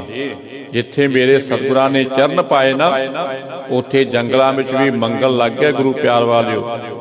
ਉਹ ਸਥਾਨ ਸਤਿਕਾਰੇ ਯੋਗ ਹੋ ਗਿਆ, ਪੂਜਣੇ ਯੋਗ ਹੋ ਗਿਆ। ਹੁਣ ਸੰਗਤਾਂ ਨੇ ਬੇਨਤੀ ਲਿਖ ਕੇ ਭੇਜਣਾ ਕੀਤੀ ਹੈ ਕਿ ਸਤਿਗੁਰੂ ਜੀ ਤੁਸੀਂ ਆਓਗੇ ਤੇ ਸਾਡੇ ਘਰਾਂ ਦੇ ਵਿੱਚ ਚਰਨ ਪਾਓਗੇ ਤੇ ਅਸੀਂ ਵੱਡੇ ਭਾਗਾਂ ਵਾਲੇ ਬਣ ਜਾਵਾਂਗੇ, ਸਾਡੇ ਉੱਤੇ ਤੁਹਾਡੀਆਂ ਰਹਿਮਤਾਂ ਹੋ ਜਾਣਗੀਆਂ। ਸੁਣ ਸਤਿਗੁਰ ਸ੍ਰੀ ਮੁਖ ਮੁਸ਼ਕਾਏ, ਦੇਸ਼ ਦੂਰ ਬਹੁ ਕੋ ਜਾਏ। ਤੇ ਸਤਿਗੁਰਾਂ ਨੇ ਨਾਲੇ ਇਹ ਚਿੱਠੀ ਪੜ੍ਹੀ ਤੇ ਨਾਲੇ ਹੱਸੇ ਆ ਸਤਿਗੁਰ ਜੀ, ਮੁਸ਼ਕਰਾਏ ਤੇ ਵਿਚਾਰ ਕਰਦੇ ਆ ਕਿ ਦੇਸ਼ ਬੜੀ ਦੂਰ ਹੈ, ਦੇਸ਼ ਬੜੀ ਦੂਰ ਹੈ ਜਿੱਥੋਂ ਕਿ ਸਿੱਖ ਸੰਗਤਾਂ ਨੇ ਪੱਤਰਕਾ ਭੇਜਣਾ ਕੀਤੀ ਹੈ ਕਿ ਕਿੱਥੋਂ ਤੱਕ ਅਸੀਂ ਜਾਣਾ ਕਰੀਏ। ਇਹ ਗੱਲਾਂ ਵਿਚਾਰ ਕੇ ਤੇ ਸਤਿਗੁਰਾਂ ਨੇ ਭਾਈ ਵਿਧੀ ਚੰਦ ਵੱਲ ਦੇਖਣਾ ਕੀਤਾ। ਭਾਈ ਵਿਧੀ ਚੰਦ ਜੀ ਵੱਲ ਦੇਖਣਾ ਕੀਤਾ ਤੇ ਨਾਲੇ ਹੁਣ ਸਤਿਗੁਰਾਂ ਨੇ ਇਹ ਆਪਣੇ ਮਨ ਵਿੱਚ ਵਿਚਾਰ ਕੀਤੇ ਕਿ ਭਾਈ ਵਿਧੀ ਚੰਦ ਜੀ ਨੂੰ ਇਹਨਾਂ ਗੁਰਸਿੱਖਾਂ ਦੇ ਨਾਲ ਉਸ ਇਲਾਕੇ ਵਿੱਚ ਭੇਜਦੇ ਆ ਤੇ ਜੋ ਕੁਝ ਵੀ ਸੰਗਤਾਂ ਦੇ ਮਨ ਦੀ ਭਾਵਨਾ ਹੈ ਉਹ ਭਾਈ ਵਿਧੀ ਚੰਦ ਜੀ ਪਾਸੋਂ ਸੰਪੂਰਨ ਕਰਵਾ ਦਿੰਦੇ ਆ। ਸਤਿਗੁਰੂ ਜੀ ਆਪਣਾ ਸਰੂਪ ਬਖਸ਼ ਕੇ ਤੇ ਵਿਧੀ ਚੰਦ ਜੀ ਨੂੰ ਭੇਜਣਾ ਚਾਹੁੰਦੇ ਸੀ ਆਪਣੀਆਂ ਬਖਸ਼ਾਂ ਦੇ ਕੇ, ਕਿਉਂਕਿ ਗੁਰੂ ਪਿਆਰ ਵਾਲਿਓ ਇਤਿਹਾਸ ਪੜ੍ਹੀਏ ਬਾਬਾ ਵਿਧੀ ਚੰਦ ਜੀ ਦਾ ਬਹੁਤ ਵੱਡਾ ਇਸ ਘਰ ਦੇ ਵਿੱਚ ਸਤਿਕਾਰ ਸੀ, ਕਿਉਂਕਿ ਬਹੁਤ ਵੱਡੀ ਘਾਲ ਕਮਾਈ ਕੀਤੀ ਬਾਬਾ ਵਿਧੀ ਚੰਦ ਜੀ ਨੇ। ਬਹੁਤ ਵੱਡੀ ਘਾਲ ਕਮਾਈ ਹੈ ਬਾਬਾ ਬਿਧੀ ਚੰਦ ਜੀ ਦੀ। ਧੰਨ ਸ੍ਰੀ ਗੁਰੂ ਨਾਨਕ ਦੇਵ ਜੀ ਮਹਾਰਾਜ ਦੇ ਘਰ ਵਿੱਚ ਬੜੇ ਵੱਡੇ ਤੇ ਔਖੇ ਕਾਰਜ ਜਿਹੜੇ ਹੈ ਉਹ ਬਾਬਾ ਬਿਧੀ ਚੰਦ ਜੀ ਦੇ ਹਿੱਸੇ ਵਿੱਚ ਆਏ। ਗੁਰੂ ਪਿਆਰ ਵਾਲੇ ਬਾਬਾ ਬਿਧੀ ਚੰਦ ਦੇ ਹਿੱਸੇ ਵਿੱਚ ਹੁਣ ਜਿਹੜੇ ਲਾਹੌਰ ਤੋਂ 2 ਘੋੜੇ ਕੱਢ ਕੇ ਲਿਆਏ ਨਾ ਬਾਬਾ ਬਿਧੀ ਚੰਦ ਜੀ, ਦਿਲਬਾਗ ਤੇ ਗੁਲਬਾਗ, ਇਹ ਗੁਰੂ ਪਿਆਰ ਵਾਲਿਓ ਕੋਈ ਖਾਲਾ ਜੀ ਦਾ ਵਾੜਾ ਨਹੀਂ ਸੀ, ਹਰ ਇੱਕ ਦੇ ਵੱਸ ਦੀ ਗੱਲ ਨਹੀਂ ਸੀ। ਇਤਨੇ ਵੱਡੇ ਪਹਿਰੇ ਵਿੱਚੋਂ, ਇਤਨੇ ਸਖਤ ਪਹਿਰਿਆਂ ਵਿੱਚੋਂ ਵਾਰੀ ਜਾ ਕੇ 2 ਵਾਰ, ਇੱਕ ਵਾਰੀ ਘਾਹੀ ਬਣ ਕੇ ਤੇ ਇੱਕ ਵਾਰੀ ਨਜੂਮੀਆਂ ਬਣ ਕੇ ਦੋਨੋਂ ਘੋੜੇ ਲੈ ਕੇ ਆਉਣਾ ਕੀਤੇ ਐ। ਸਭ ਨੂੰ ਲਲਕਾਰ ਕਰਕੇ ਘੋੜੇ ਲਿਆਏ ਤੇ ਸਤਿਗੁਰੂ ਜੀ ਮਹਾਰਾਜ ਨੇ ਨਾ ਬਾਬਾ ਬਿਧੀ ਚੰਦ ਜੀ ਨੂੰ ਚੁੱਕ ਕਰਕੇ ਆਪਣੇ ਸੀਨੇ ਨਾਲ ਲਗਾਣਾ ਕੀਤਾ। ਬਿਧੀ ਚੰਦ ਸੀਨਾ ਗੁਰੂ ਕਾ ਸੀਨਾ, ਜੋ ਕੁਛ ਮੰਗੋਗੇ ਬਾਬਾ ਬਿਧੀ ਚੰਦ ਜੀ ਪਾਸੋਂ ਉਹੀ ਕੁਛ ਮਿਲੇਗਾ।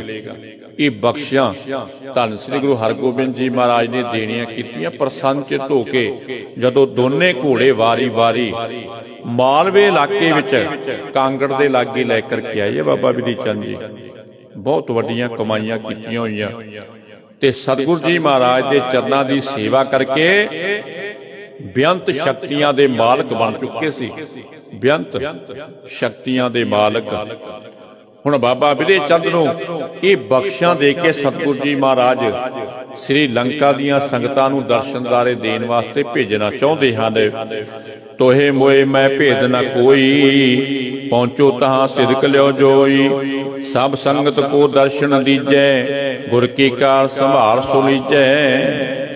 ਤੇ ਸਤਿਗੁਰਾਂ ਨੇ ਬਾਬਾ ਬਿਧੀ ਚੰਦ ਜੀ ਨੂੰ ਕਹਿਣਾ ਕੀਤਾ, ਕਹਿਣ ਲੱਗੇ ਬਿਧੀ ਚੰਦ ਜੀ ਤੁਹਾਡੇ ਵਿੱਚ ਤੇ ਸਾਡੇ ਵਿੱਚ ਹੁਣ ਕੋਈ ਭੇਦ ਨਹੀਂ, ਤੁਹਾਡੇ ਵਿੱਚ ਤੇ ਸਾਡੇ ਵਿੱਚ ਹੁਣ ਕੋਈ ਭੇਦ ਨਹੀਂ। ਏਦਾਂ ਕਰੋ ਕਿ ਤੁਸੀਂ ਉੱਥੇ ਜਾ ਕਰਕੇ ਤੇ ਸੰਗਤਾਂ ਨੂੰ ਦਰਸ਼ਨ ਦਿਦਾਰੇ ਦੇਣਾ ਕਰੋ, ਤਾਂ ਕਿ ਉਹ ਦਰਸ਼ਨ ਦਿਦਾਰੇ ਕਰਕੇ ਤੇ ਸਿਦਕ ਪ੍ਰਾਪਤ ਕਰ ਲੈਣ। ਜੋ ਉਹਨਾਂ ਦੇ ਮਨ ਦੀ ਭਾਵਨਾ ਹੈ ਉਹ ਪੂਰੀ ਕਰ ਲੈਣ। ਤੁਸੀਂ ਇਹਨਾਂ ਗੁਰਸਿੱਖਾਂ ਦੇ ਸਾਥ ਵਿੱਚ ਜਾਣਾ ਕਰੋ, ਸਾਰੀ ਸੰਗਤ ਨੂੰ ਦਰਸ਼ਨ ਦੇਣਾ ਕਰੋ ਤੇ ਜੋ ਕਾਰ ਭਿਟਾਵਾ ਸੰਗਤਾਂ ਦੇਣੀਆਂ ਚਾਹੁੰਦੀਆਂ ਉਹਨਾਂ ਕਾਰ ਭਿਟਾਵਾ ਨੂੰ ਤੁਸੀਂ ਸੰਭਾਲਣਾ ਕਰੋ ਜਾ ਕੇ। ਇਹ ਤੁਹਾਡੀ ਡਿਊਟੀ ਹੈ। ਧੰਨ ਸ੍ਰੀ ਗੁਰੂ ਹਰਗੋਬਿੰਦ ਜੀ ਮਹਾਰਾਜ ਮੇਰੀ ਪ੍ਰੀ ਦੇ ਮਾਲਕ ਸੱਚੇ ਪਾਤਸ਼ਾਹ ਨੇ ਬਾਬਾ ਬਿਧੀ ਚੰਦ ਜੀ ਨੂੰ ਇਹ ਬਖਸ਼ਾਂ ਗੁਰੂ ਦਰਬਾਰ ਦੀਆਂ ਦੇ ਕੇ ਤੇ ਤਿਆਰ ਕਰਨਾ ਕੀਤਾ। ਤੁਸੀਂ ਜਾਓਗੇ ਬਾਬਾ ਬਿਧੀ ਚੰਦ ਜੀ, ਤੁਹਾਡੇ ਤੇ ਸਾਡੇ ਵਿੱਚ ਹੁਣ ਕੋਈ ਭੇਦ ਨਹੀਂ। ਜੋ ਮਨ ਦੀਆਂ ਭਾਵਨਾ ਨੇ ਸੰਗਤਾਂ ਦੀਆਂ ਉਹ ਸੰਪੂਰਨ ਕਰਨੀਆਂ ਤੇ ਜੋ ਭੇਟਾਵਾਂ ਦੇਣੀਆਂ ਚਾਹੁੰਦੇ ਆ ਤੁਸੀਂ ਸੰਭਾਲ ਕਰਕੇ ਤੇ ਗੁਰੂ ਦਰਬਾਰ ਵਿੱਚ ਲਿਆਉਣੀਆਂ ਹਨ। ਸੋਇ ਨੇ ਆਇਸ ਕੋ ਬਿਲਮ ਨ ਕਰੀ, ਚੱਲਣ ਹਿਤ ਮਨਸਾ ਔਰ ਧਰੀ। ਚਰਨ ਕਮਲ ਕੋ ਬੰਦਨ ਕਰਕੇ, ਗਮਨੋਂ ਬਿਧੀ ਚੰਦ ਹਿਤ ਧਰ ਕੇ। ਕਿ ਆਗਿਆ ਸੁਣ ਕੇ ਨਾ ਸਤਿਗੁਰਾਂ ਦੀ ਕਿਸੇ ਤਰ੍ਹਾਂ ਦੀ ਦੇਰੀ ਨਹੀਂ ਕੀਤੀ ਬਾਬਾ ਬਿਧੀ ਚੰਦ ਜੀ ਨੇ। ਸਤਿਗੁਰਾਂ ਦੀ ਪਵਿੱਤਰ ਗੁਰਬਾਣੀ ਦਾ ਫਰਮਾਨ ਹੈ, ਹੁਕਮ ਮੰਨੀਐ ਹੋਵੇ ਪ੍ਰਵਾਨ, ਤਾਂ ਖਸਮੇ ਕਾ ਮਹਿਲ ਪਾਏ ਸੀ। ਗੁਰ ਕੀ ਟਹਿਲ ਗੁਰੂ ਕੀ ਸੇਵਾ, ਗੁਰ ਕੀ ਆਗਿਆ ਭਾਣੀ। ਕਹੋ ਨਾਨਕ ਜਿਨ ਜਮ ਤੇ ਕਾਢੇ, ਤਿਸ ਗੁਰ ਕੈ ਕੁਰਬਾਨੀ। ਜਿਹੜੇ ਤਨ ਕਰਕੇ ਮਨ ਕਰਕੇ ਬਾਣੀ ਕਰਕੇ ਸਤ ਬਚਨ ਦੇ ਅਧਿਕਾਰੀ ਹੋ ਕੇ ਸੇਵਾ ਕਰਦੇ ਐ, ਉਹਨਾਂ ਵਿੱਚੋਂ ਇੱਕ ਸਨ ਬਾਬਾ ਬਿਧੀ ਚੰਦ ਜੀ। ਸਤਿਗੁਰਾਂ ਦਾ ਹੁਕਮ ਬਾਅਦ ਵਿੱਚ ਤੇ ਪਹਿਲੋਂ ਹੀ ਬਾਬਾ ਬਿਧੀ ਚੰਦ ਜੀ ਤਿਆਰ ਹੁੰਦੇ ਸੀ, ਹੱਥ ਜੋੜ ਕੇ ਸਤ ਬਚਨ ਦੇ ਅਧਿਕਾਰੀ। ਕਿਸੇ ਤਰ੍ਹਾਂ ਦੀ ਬਾਬਾ ਬਿਧੀ ਚੰਦ ਜੀ ਨੇ ਦੇਰ ਨਹੀਂ ਲਗਾਣਾ ਕੀਤੀ। ਸਤਿਗੁਰਾਂ ਦੇ ਚਰਨ ਕਮਲ ਦੀ ਜਿਹੜੀ ਦਾਤ ਸੀ ਨਾ ਉਹ ਪਹਿਲਾਂ ਹੀ ਆਪਣੇ ਹਿਰਦੇ ਵਿੱਚ ਧਾਰਨ ਕੀਤੀ ਹੋਈ ਸੀ। ਸਦਾ ਹੀ ਸਤਿਗੁਰਾਂ ਦਾ ਸਿਮਰਨ ਕਰਦੇ ਐ। ਹੁਣ ਸਤਿਗੁਰਾਂ ਦੇ ਚਰਨਾਂ ਤੇ ਨਮਸਕਾਰ ਕਰਕੇ ਆਗਿਆ ਲੈ ਕੇ ਤੇ ਬਾਬਾ ਬਿਧੀ ਚੰਦ ਜੀ ਇਹ ਆਏ ਹੋਏ 2 ਸਿੱਖਾਂ ਦੇ ਨਾਲ ਸ੍ਰੀ ਲੰਕਾ ਵਾਲੇ ਪਾਸੇ ਜਾਣਾ ਚਾਹੁੰਦੇ ਐ, ਜਿੱਥੇ ਕਿ ਸੰਗਤਾਂ ਯਾਦ ਕਰ ਰਹੀਆਂ ਸੀ ਕਿ ਸਤਿਗੁਰੂ ਜੀ ਆਪ ਤੁਸੀਂ ਆਓ, ਸਾਡੇ ਘਰਾਂ ਵਿੱਚ ਚਰਨ ਪਾ ਕੇ ਪਵਿੱਤਰ ਕਰੋ, ਤੇ ਜੋ ਜੋ ਅਸੀਂ ਭਿਟਾਵਾਂ ਗੁਰੂ ਦਰਬਾਰ ਦੀਆਂ ਰੱਖੀਆਂ ਹੋਈਆਂ ਸਾਡੇ ਪਾਸੋਂ ਪ੍ਰਵਾਨ ਕਰੋ। ਤੇ ਧੰਨ ਸ੍ਰੀ ਗੁਰੂ ਹਰਗੋਬਿੰਦ ਜੀ ਮਹਾਰਾਜ ਮੀਰੀ ਪੀਰੀ ਦੇ ਮਾਲਕ ਸੱਚੇ ਪਾਤਸ਼ਾਹ ਉਸ ਵਕਤ ਕੀਰਤਪੁਰ ਸਾਹਿਬ ਵਿਖੇ ਬੈਠੇ ਹੋਏ ਐ। ਸਮੇਂ ਦੀ ਨਿਜਾਗਤ ਨੂੰ ਜਾਣ ਕਰਕੇ ਤੇ ਸਤਿਗੁਰਾਂ ਨੇ ਬਾਬਾ ਬਿਧੀ ਚੰਦ ਜੀ ਨੂੰ ਆਪਣਾ ਸਰੂਪ ਦੇ ਕੇ ਇਹਨਾਂ ਗੁਰਸਿੱਖਾਂ ਦੇ ਨਾਲ ਭੇਜਣਾ ਕੀਤਾ ਹੈ। ਦੋਹਰਾ ਅਜਮਤ ਦੇ ਸ੍ਰੀ ਸਤਿਗੁਰੂ ਵਿਦਿਆ ਦਿਓ ਪਠਾਏ, ਸਤਨਾਮ ਸ੍ਰੀ ਮੰਤਰ ਜਪ ਪਹੁੰਚੋ ਮਗ ਸਹਿਸਾਏ। ਸਤਿਗੁਰਾਂ ਨੇ ਕਰਾਮਾਤਾਂ ਦਾ ਖਜ਼ਾਨਾ ਦੇ ਕੇ ਨਾ ਆਪਣੇ ਸੇਵਕ ਨੂੰ ਤੇ ਬਖਸ਼ਾਂ ਦੇ ਭੰਡਾਰ ਦੇ ਕੇ ਤੇ ਬਿਧੀ ਚੰਦ ਜੀ ਨੂੰ ਤੋਰਨਾ ਕੀਤਾ। ਬਾਬਾ ਬਿਧੀ ਚੰਦ ਜੀ ਨੂੰ ਕੀਰਤਪੁਰ ਤੋਂ ਰਵਾਨਾ ਕੀਤਾ ਕਰਾਮਾਤਾਂ ਦਾ ਖਜ਼ਾਨਾ ਦੇ ਕਰਕੇ। ਹੁਣ ਸਤਨਾਮ ਦਾ ਮੰਤਰ ਜਪ ਕੇ ਨਾ ਤੇ ਬਾਬਾ ਬਿਧੀ ਚੰਦ ਜੀ ਬੜੇ ਛੇਤੀ ਦੇ ਨਾਲ ਅੱਗੇ ਦੀ ਅੱਗੇ ਪਹੁੰਚਦੇ ਜਾਂਦੇ ਆ। ਜਿਤਨਾ ਰਸਤਾ ਸੀ ਨਾ ਉਹ ਸਰ ਕਰਦੇ ਜਾਂਦੇ ਐ। ਚੌਪਈ ਪੂਰਬ ਦੱਖਣ ਛੰਦ ਜੇ ਇਹ ਅਗਨ ਕੋਨ ਮੈਸੇ ਨਰ ਰਹੇ। ਪੂਰਬ ਤੇ ਦੱਖਣ ਦੀ ਜੋ ਸੰਧੀ ਹੈ ਨਾ, ਪੂਰਬ ਤੇ ਦੱਖਣ ਦੀ ਜੋ ਸੰਧੀ ਹੈ ਗੁਰੂ ਪਿਆਰ ਵਾਲਿਓ, ਅਗਨ ਕੋਨ ਵਿੱਚ ਉਹ ਮਨੁੱਖ ਰਹਿੰਦੇ ਐ। ਅਗਨ ਕੋਨ ਵਿੱਚ ਜਿਤਨੇ ਵੀ ਉਹ ਗੁਰੂ ਕੇ ਸਿੱਖ ਹੈ ਨਾ ਉਸ ਜਗ੍ਹਾ ਤੇ ਰਹਿਣਾ ਕਰਦੇ ਐ। ਤੇ ਉਧਰ ਕਰਾਮਾਤਾਂ ਦੇ ਜੋਰ ਦੇ ਨਾਲ ਫਿਰ ਭਾਈ ਬਿਧੀ ਚੰਦ ਜੀ, ਬਾਬਾ ਬਿਧੀ ਚੰਦ ਜੀ ਉੱਥੇ ਪਹੁੰਚੇ ਐ। ਸਤਿਗੁਰਾਂ ਦੀਆਂ ਰਹਿਮਤਾਂ ਲੈ ਕੇ, ਸਤਿਗੁਰਾਂ ਦੀਆਂ ਬਖਸ਼ਾਂ ਲੈ ਕੇ ਸੰਗਤਾਂ ਨੂੰ ਨਿਹਾਲ ਕਰਨ ਵਾਸਤੇ ਬਾਬਾ ਬਿਧੀ ਚੰਦ ਜੀ ਨੇ ਉਸ ਜਗ੍ਹਾ ਤੇ ਜਾਣਾ ਕੀਤਾ। ਦਿਓ ਨਗਰ ਇੱਕ ਤਹਾਂ ਬਸੰਤਾ, ਸੁੰਦਰ ਸ਼ਾਹ ਫਕੀਰ ਰਹੰਤਾ। ਕਿ ਚਲਦੇ ਚਲਦੇ ਨਾ ਦੇਵਨਗਰ ਵਿੱਚ ਪਹੁੰਚਣਾ ਕੀਤਾ। ਦੇਵਨਗਰ ਵਿੱਚ ਹੁਣ ਜਦੋਂ ਦੇਵਨਗਰ ਵਿੱਚ ਬਾਬਾ ਬਿਧੀ ਚੰਦ ਜੀ ਪਹੁੰਚੇ ਹੈ ਨਾ, ਕਿ ਇਹ ਦੇਵਨਗਰ ਦਾ ਇੱਕ ਸ਼ਹਿਰ ਹੈ ਤੇ ਇੱਥੇ ਹੀ ਇੱਕ ਸੁੰਦਰ ਸ਼ਾਹ ਫਕੀਰ ਵਸਦਾ ਹੈ, ਜਿਹੜਾ ਕਿ ਬੜਾ ਕਰਾਮਾਤੀ ਹੈ। ਤਪ ਕਰਕੇ ਇਹਨੇ ਕਰਾਮਾਤਾਂ ਪਾਣੀਆਂ ਕੀਤੀਆਂ ਹੋਈਆਂ ਤੇ ਇਸ ਜਗ੍ਹਾ ਤੇ ਹੀ ਰਹਿਣਾ ਕਰਦਾ ਹੈ। ਹੁਣ ਜਦੋਂ ਬਾਬਾ ਬਿਧੀ ਚੰਦ ਜੀ ਦਿਓ ਨਗਰ ਵਿਖੇ ਗਏ ਐ, ਪਿੰਡੋਂ ਬਾਰ-ਬਾਰ ਜੰਗਲ ਦੇ ਵਿੱਚ ਇੱਕ ਸੁੱਕਾ ਦਰਖਤ ਹੈ ਤੇ ਇਹ ਸੁੱਕੇ ਦਰਖਤ ਨੂੰ ਦੇਖ ਕੇ ਬਾਬਾ ਬਿਧੀ ਚੰਦ ਜੀ ਚੌਂਕੜੇ ਲਗਾ ਕੇ ਇਸ ਦਰਖਤ ਦੇ ਥੱਲੇ ਬੈਠ ਗਏ ਐ। ਬੜਾ ਵੱਡਾ ਆਨੰਦ ਧਾਰ ਕੇ ਬਾਬਾ ਬਿਧੀ ਚੰਦ ਜੀ ਨੇ ਇਸ ਸੁੱਕੇ ਹੋਏ ਦਰਖਤ ਦੇ ਥੱਲੇ ਬੈਠਣਾ ਕੀਤਾ। ਹਰੋ ਹੋਤ ਭਾਸੁ ਤਤਕਾਲਾ, ਪੁਰਜਨ ਪੀਖ ਚੰਬ ਬਸਾਲਾ। ਕਿ ਜਦੋਂ ਬਾਬਾ ਬਿਧੀ ਚੰਦ ਜੀ ਇਸ ਦਰਖਤ ਥੱਲੇ ਬੈਠੇ ਆ ਨਾ ਗੁਰੂ ਪਿਆਰ ਵਾਲਿਓ, ਕੈਸਾ ਕੌਤਕ ਵਰਤਿਆ ਕਿ ਇਹ ਦਰਖਤ ਹਰਿਆ ਭਰਿਆ ਹੋ ਗਿਆ। ਆਖੋ ਸਤਨਾਮ ਸ੍ਰੀ ਵਾਹਿਗੁਰੂ। ਇਹ ਗੁਰੂ ਕੇ ਸਿੱਖਾਂ ਨੇ ਕਮਾਈਆਂ ਕੀਤੀਆਂ ਹੋਈਆਂ ਗੁਰੂ ਪਿਆਰ ਵਾਲਿਓ, ਬੰਦਗੀਆਂ ਕੀਤੀਆਂ, ਇਹ ਕਮਾਈਆਂ ਕਰਕੇ ਤੇ ਇਹ ਰਹਿਮਤਾਂ ਲੈਣੀਆਂ ਕੀਤੀਆਂ। ਸੁੱਕੇ ਦਰਖਤ ਜਿਹੜੇ ਉਹ ਹਰੇ ਹੋ ਗਏ, ਗੁਰੂ ਦੇ ਸਿੱਖਾਂ ਨੇ ਚਰਨ ਪਾਏ ਤੇ ਸੁੱਕੇ ਦਰਖਤ ਜਿਹੜੇ ਹਰੇ ਕਰਨਾ ਕੀਤੇ ਹੈ। ਹੁਣ ਜਦੋਂ ਬਾਬਾ ਬਿਧੀ ਚੰਦ ਜੀ ਬੈਠੇ ਐ, ਇਹ ਦਰਖਤ ਹਰਾ ਹੋ ਗਿਆ ਤੇ ਨੇੜੇ ਦੇ ਲੋਕਾਂ ਨੇ ਇਹ ਅਚੰਭਾ ਦੇਖ ਕੇ ਬੜੇ ਹੈਰਾਨ ਹੋਣਾ ਕੀਤਾ ਹੈ। ਤੇ ਜਿੱਥੇ ਹੈਰਾਨ ਹੋਏ ਤੇ ਉੱਥੇ ਮਨ ਦੇ ਵਿੱਚ ਸੋਚਿਆ ਕਿ ਬਈ ਕੋਈ ਕਰਾਮਾਤੀ ਆਇਆ ਹੈ ਤੇ ਫਿਰ ਇਹਨਾਂ ਦੇ ਪਾਸ ਜਾ ਕੇ ਇਹਨਾਂ ਦੇ ਚਰਨ ਪੂਜਣੇ ਚਾਹੀਦੇ ਐ। ਜਿਹੜੇ ਸੁੱਕੇ ਹੋਏ ਦਰਖਤ ਹਰੇ ਕਰ ਸਕਦੇ ਐ, ਉਹ ਸਾਡੇ ਮਨ ਦੀਆਂ ਭਾਵਨਾ ਕਿਉਂ ਨਹੀਂ ਪੂਰੀਆਂ ਕਰਨਗੇ। ਜੋ ਕੁਛ ਮੰਗਾਂਗੇ ਉਹੀ ਕੁਛ ਮਿਲੇਗਾ। ਏਦਾਂ ਵਿਚਾਰ ਕਰਕੇ ਤੇ ਮਹਾਪੁਰਸ਼ ਜਾਣਨਾ ਕੀਤਾ ਕਿ ਭਾਈ ਬਾਹਰ ਮਹਾਪੁਰਸ਼ ਆਏ ਜਿਨ੍ਹਾਂ ਨੇ ਕਿ ਸੁੱਕੇ ਦਰਖਤ ਥੱਲੇ ਬੈਠ ਕੇ ਸੁੱਕੇ ਦਰਖਤ ਨੂੰ ਹਰਿਆ ਕਰ ਦਿੱਤਾ। ਚਲੋ ਚੱਲੀਏ, ਦੁੱਧ ਦਹੀਂ ਧਾਨ ਇਦਾਦਕ ਲੈ ਕਰਕੇ ਚੱਲੀਏ, ਸੰਤਾਂ ਮਹਾਂਪੁਰਸ਼ਾਂ ਦੇ ਚਰਨ ਪਰਸੀਏ ਤੇ ਚਰਨ ਪਰਸ ਕੇ ਉਹਨਾਂ ਤੋਂ ਆਪਾਂ ਵੀ ਦਾਤਾਂ ਲੈਣੀਆਂ ਕਰੀਏ। ਸੁੰਦਰ ਸ਼ਾਹ ਬਸੀਤੈ ਕਾਨਨ, ਸੁਨਤ ਪਇਓ ਮਹਿਮਾ ਇਓ ਕਾਨਨ। ਤੇ ਹੁਣ ਦੂਸਰੇ ਪਾਸੇ ਇਹ ਸੁੰਦਰ ਸ਼ਾਹ ਫਕੀਰ ਵੀ ਇਸ ਜੰਗਲ ਵਿੱਚ ਰਹਿੰਦਾ ਸੀ ਕੁਟੀਆ ਬਣਾ ਕੇ। ਇਹਨੇ ਵੀ ਤਪ ਕੀਤਾ ਹੋਇਆ ਸੀ ਤੇ ਤਪ ਕਰਕੇ ਇਹਨੂੰ ਆਪਣੇ ਹਿਰਦੇ ਵਿੱਚ ਬੜਾ ਮਾਣ ਹੈ। ਕਿਉਂਕਿ ਗੁਰੂ ਪਿਆਰ ਵਾਲਿਓ ਬੰਦਗੀ ਕਰਕੇ ਨਾ ਬਹੁਤੇ ਲੋਕਾਂ ਨੇ ਬੜਾ ਸਾਰਾ ਹੰਕਾਰ ਧਾਰਨ ਕਰ ਲਿਆ। ਇਸੇ ਕਰਕੇ ਫਿਰ ਉਹ ਮਨੁੱਖ ਮਾਰ ਖਾ ਗਏ। ਸੁੰਦਰ ਸ਼ਾਹ ਫਕੀਰ ਦੀ ਬੜੀ ਕਮਾਈ ਸੀ, ਬੜੀਆਂ ਸਾਰੀਆਂ ਸ਼ਕਤੀਆਂ ਦੇ ਪਾਸ। ਹੁਣ ਜਦੋਂ ਸੁੰਦਰ ਸ਼ਾਹ ਫਕੀਰ ਨੇ ਦੇਖਿਆ ਕਿ ਬੜੀ ਸਾਰੀ ਸੰਗਤ ਇਹ ਮਹਾਂਪੁਰਸ਼ ਦੇ ਪਾਸ ਆਉਣ ਲੱਗ ਗਈ ਹੈ ਤੇ ਮੇਰਾ ਇੱਥੇ ਠਾਠਾ ਬਾਗਾ ਬਣਿਆ ਹੋਇਆ ਸੀ, ਹੁਣ ਇਹ ਤੇ ਨਹੀਂ ਚੱਲੇਗਾ, ਹੋਵੇ ਨਾ ਤੇ ਇਸ ਨੂੰ ਆਪਾਂ ਇੱਥੋਂ ਡਰਾ ਕੇ ਤੇ ਭਜਾਣਾ ਕਰੀਏ। ਹੁਣ ਸੁੰਦਰ ਸ਼ਾਹ ਫਕੀਰ ਨੇ ਇਹ ਗੱਲ ਆਪਣੇ ਮਨ ਦੇ ਵਿੱਚ ਠਾਣ ਲਈ ਕਿ ਮਨਾ ਜੇ ਇਸ ਮਹਾਂਪੁਰਸ਼ ਨੂੰ ਡਰਾ ਧਮਕਾ ਕੇ ਭਜਾਇਆ ਜਾਏ ਤੇ ਫਿਰ ਗੱਲ ਬਣੇਗੀ। ਕਿਉਂਕਿ ਕੋਈ ਮਹਾਂਪੁਰਖ ਕਹਿੰਦੇ ਆ ਜਿਨ੍ਹਾਂ ਕਿ ਸੁੱਕੇ ਹੋਏ ਦਰਖਤ ਨੂੰ ਹਰਿਆ ਕਰਨਾ ਕੀਤਾ, ਬਿਸਮਤ ਹੋਏ ਹਿਰਨ ਕੋ ਚਾਹਾ, ਕੇਹਰ ਏਕ ਹਕਾਰੂ ਪਾਹਾ। ਤੇ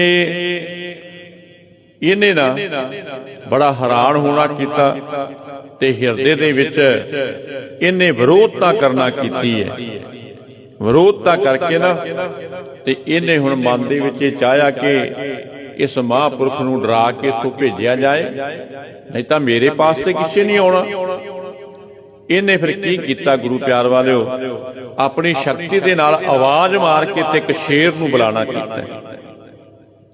ਸੁੰਦਰ ਸ਼ਾਹ ਫਕੀਰ ਨੇ ਆਵਾਜ਼ ਦੇ ਕੇ ਨਾ ਜੰਗਲ ਵਿੱਚੋਂ ਇੱਕ ਸ਼ੇਰ ਨੂੰ ਬੁਲਾਣਾ ਕੀਤਾ ਤੇ ਸ਼ੇਰ ਨੂੰ ਬੁਲਾ ਕੇ ਉਹਦੇ ਉੱਤੇ ਸਵਾਰ ਹੋ ਕੇ ਤੇ ਇਹ ਬਾਬਾ ਬਿਧੀ ਚੰਦ ਵੱਲੇ ਆਉਣਾ ਕੀਤਾ। ਹੁਣ ਜਦੋਂ ਇਹ ਸ਼ੇਰ ਤੇ ਸਵਾਰ ਹੋ ਕੇ ਇਧਰ ਨੂੰ ਆਇਆ ਤੇ ਬਾਬਾ ਬਿਧੀ ਚੰਦ ਨੂੰ ਸ਼ੇਰ ਰਾਹੀਂ ਡਰਾਉਣਾ ਚਾਹੁੰਦਾ ਸੀ। ਹੋਤੀ ਨਰਨ ਕੀ ਭੀੜ ਵਡੇਰੇ, ਕੇਰ ਭੀਮ ਆਵਤੇ ਹੇਰੇ। ਕਿ ਉਸ ਵਕਤ ਇਤਿਹਾਸਕਾਰ ਕਹਿੰਦਾ ਕਿ ਬਾਬਾ ਬਿਧੀ ਚੰਦ ਜੀ ਦੇ ਪਾਸ ਬਹੁਤ ਸਾਰੀ ਸੰਗਤ ਬੈਠੀ ਹੋਈ ਸੀ, ਬੜੀ ਭੀੜ ਲੱਗੀ ਹੋਈ ਸੀ।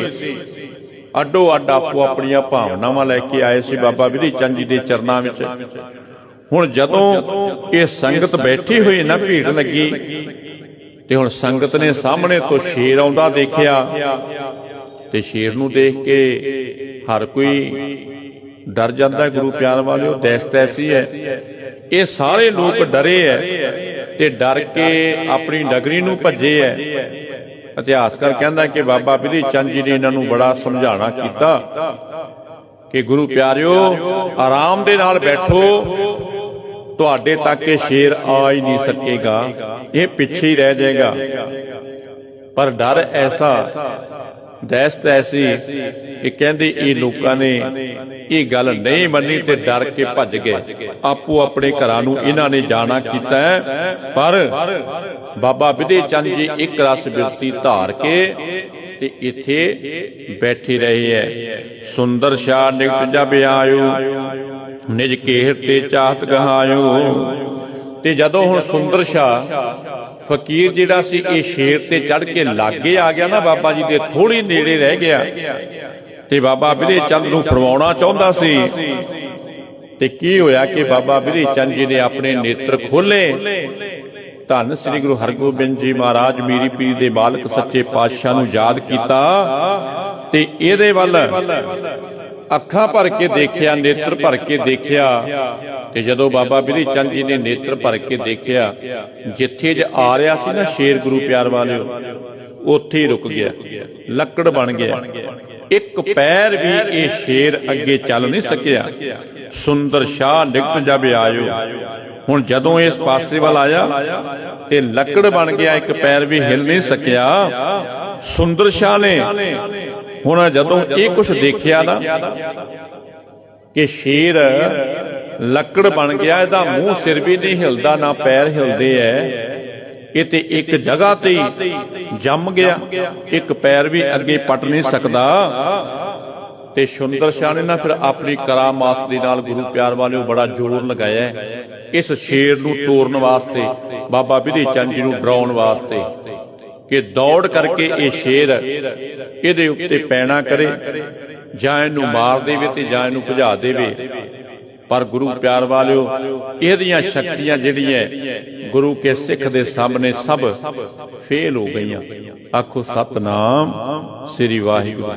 सब ते वड्डा सतगुरु नानक जिन कल राखी मेरी। क्योंकि गुरु प्यार वालियो सब तो वड्डा एक घर है, इहदी कोई बराबरता नहीं कर सकदा ते कोई इहदी बराबरता कर नहीं सकदा ते ना ही इस घर दे नाल कोई अड़ सकदा है। अड़े सो झड़े शरण परे सो तरे। जिहड़े शरण विच पैंदे ओ तरदे आ। इस वास्ते हुण ये शेर चलिया ने, बड़ा सारा सुंदर शाह फकीर ने जोर लगाया, बड़ियां शक्तियां दिखाइयां, पर शेर उत्थे ही खलिया रहा।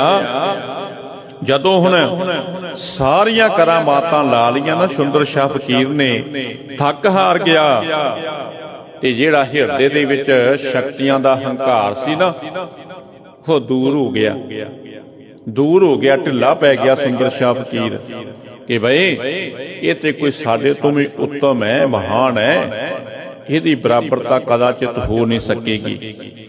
हुण इहने इदां समझ करके ना ते फिर अगे जाके नमस्कार करना कीती है बाबा जी दे चरनां ते। नमस्कार करनी है ते हाथ जोड़ के कहन लगा, महाराज तुसी बड़े महापुरख जे, जिन्हां ने के भारी तप करना कीता है ते एक सुके हुए दरख्त नूं तुसां ने हरा कर दिता। साडी जिहड़ी भुल है, शिमा है, जिहड़ी मैं अवग्या कीती है ना, किरपा दे घर विच आ करके मैनूं माफ कर दिओ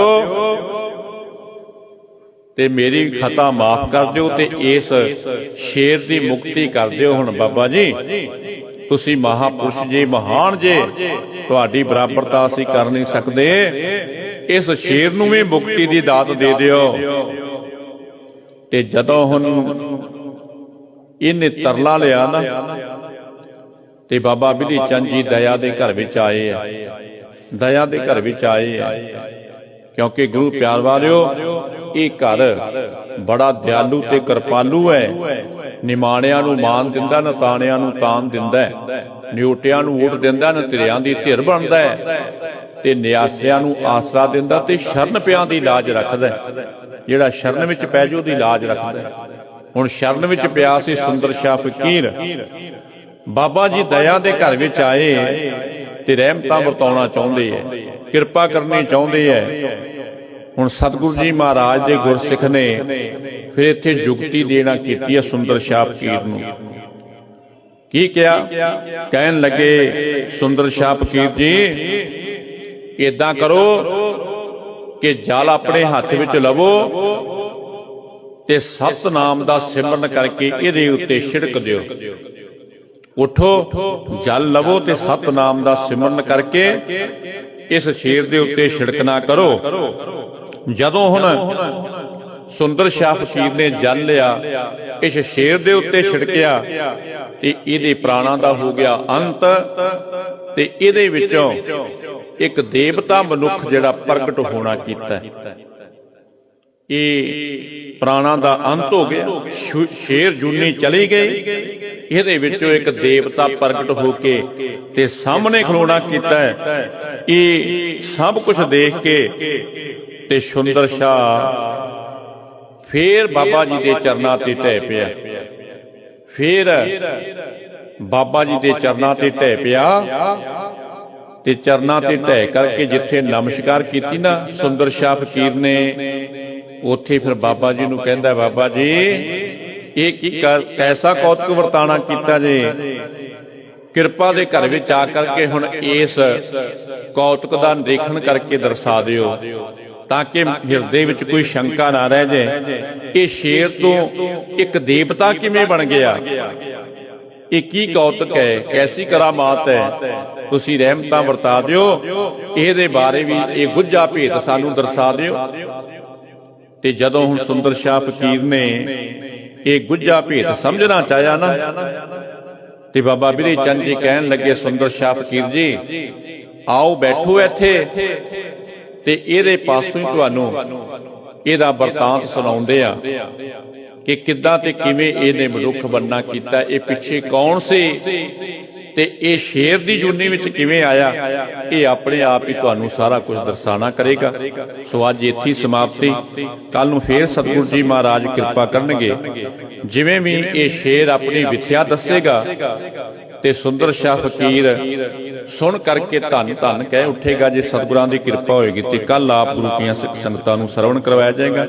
ਬੇਨਤੀ ਕਰਾਂਗੇ ਜਿਤਨਾ ਵੀ ਹੋ ਸਕੇ ਮਨ ਬਿਰਤੀ ਇਕਾਗਰ ਕਰਕੇ ਗੁਰੂ ਚਰਨਾਂ ਵਿੱਚ ਬੈਠ ਕਰਕੇ ਸਤਿਗੁਰਾਂ ਦੀ ਪਵਿੱਤਰ ਗੁਰਬਾਣੀ, ਪਵਿੱਤਰ ਇਤਿਹਾਸ ਸੁਣ ਕਰਕੇ ਮਨ ਕਰਕੇ ਹਿਰਦੇ ਵਿੱਚ ਵਸਾ ਕੇ ਲਾਹੇ ਲੈ ਕੇ ਧੰਨਤਾ ਦੇ ਯੋਗ ਬਣੀਏ। ਸਤਿਗੁਰੂ ਜੀ ਸਮਰੱਥ ਨੇ, ਕਿਰਪਾ ਦੇ ਦਾਤੇ ਆ, ਸਾਡੇ ਸਿਰ ਤੇ ਮਿਹਰ ਭਰਿ ਹੱਥ ਰੱਖਣਗੇ। ਸਾਡਾ ਵੀ ਜੀਵਨ ਸਵਰ ਜਾਏਗਾ ਤੇ ਅਸੀਂ ਵੀ ਧੰਨਤਾ ਦੇ ਯੋਗ ਬਣ ਜਾਵਾਂਗੇ।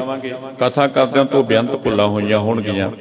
ਜਿੱਥੇ ਧੰਨ ਸ੍ਰੀ ਗੁਰੂ ਗ੍ਰੰਥ ਸਾਹਿਬ ਜੀ ਮਹਾਰਾਜ ਬਖਸ਼ਿੰਦ ਪਿਤਾ, ਉੱਥੇ ਆਪ ਰੱਬ ਵਰਗੀਆਂ ਗੁਰੂ ਕੀਆਂ ਸਿੱਖ ਸੰਗਤਾਂ ਜੁੜ ਬੈਠੇ ਹੋ। ਕਿਰਪਾ ਕਰਿਓ, ਆਪਣੇ ਦਾਸਾਂ ਦੇ ਸਿਰ ਤੇ ਮਿਹਰ ਭਰਿ ਹੱਥ ਰੱਖਿਓ, ਤਾਂ ਕਿ ਤੁਸ਼ ਬੁੱਧੀ ਅਨੁਸਾਰ ਆਪ ਜੀ ਦੇ ਚਰਨਾਂ ਦੀ ਇਤਿਹਾਸਾਂ ਦੀ ਸੇਵਾ ਕਰਕੇ ਧੰਨਤਾ ਦੇ ਯੋਗ ਬਣ ਸਕੀਏ। ਬਹੁਤ ਬਹੁਤ ਧੰਨਵਾਦ ਧੰਨ ਸ੍ਰੀ ਗੁਰੂ ਗ੍ਰੰਥ ਸਾਹਿਬ ਜੀ ਮਹਾਰਾਜ ਦਾ, ਜਿਨ੍ਹਾਂ ਦੀ ਕਿਰਪਾ ਸਦਕਾ ਤੁਸ਼ ਬੁੱਧੀ ਅਨੁਸਾਰ ਆਪ ਜੀ ਦੇ ਚਰਨਾਂ ਦੀ ਇਤਿਹਾਸਾਂ ਦੀ ਸੇਵਾ ਕੀਤੀ ਹੈ। ਸਤਿਗੁਰੂ ਜੀ ਕਿਰਪਾ ਕਰਨ, ਆਪਣੇ ਦਾਸਾਂ ਦੇ ਸਿਰ ਤੇ ਮਿਹਰਾਂ ਦਾ ਹੱਥ ਰੱਖਣ ਤੇ ਦਾਸ ਇਸੇ ਤਰ੍ਹਾਂ ਹੀ ਆਪ ਸੰਗਤਾਂ ਦੇ ਚਰਨਾਂ ਦੀ ਸੇਵਾ ਕਰਕੇ ਧੰਨਤਾ ਦੇ ਯੋਗ ਬਣਦੇ ਰਹੀਏ। ਇੰਨੀਆਂ ਬੇਨਤੀਆਂ ਪ੍ਰਵਾਨ ਕਰਨੀਆਂ ਜੀ। ਹੋਈਆਂ ਭੁੱਲਾਂ ਦੀ ਸ਼ਿਮਾ ਬੁਲਾਓ ਫਤਿਹ। ਵਾਹਿਗੁਰੂ ਜੀ ਕਾ ਖਾਲਸਾ, ਵਾਹਿਗੁਰੂ ਜੀ ਕੀ ਫਤਿਹ।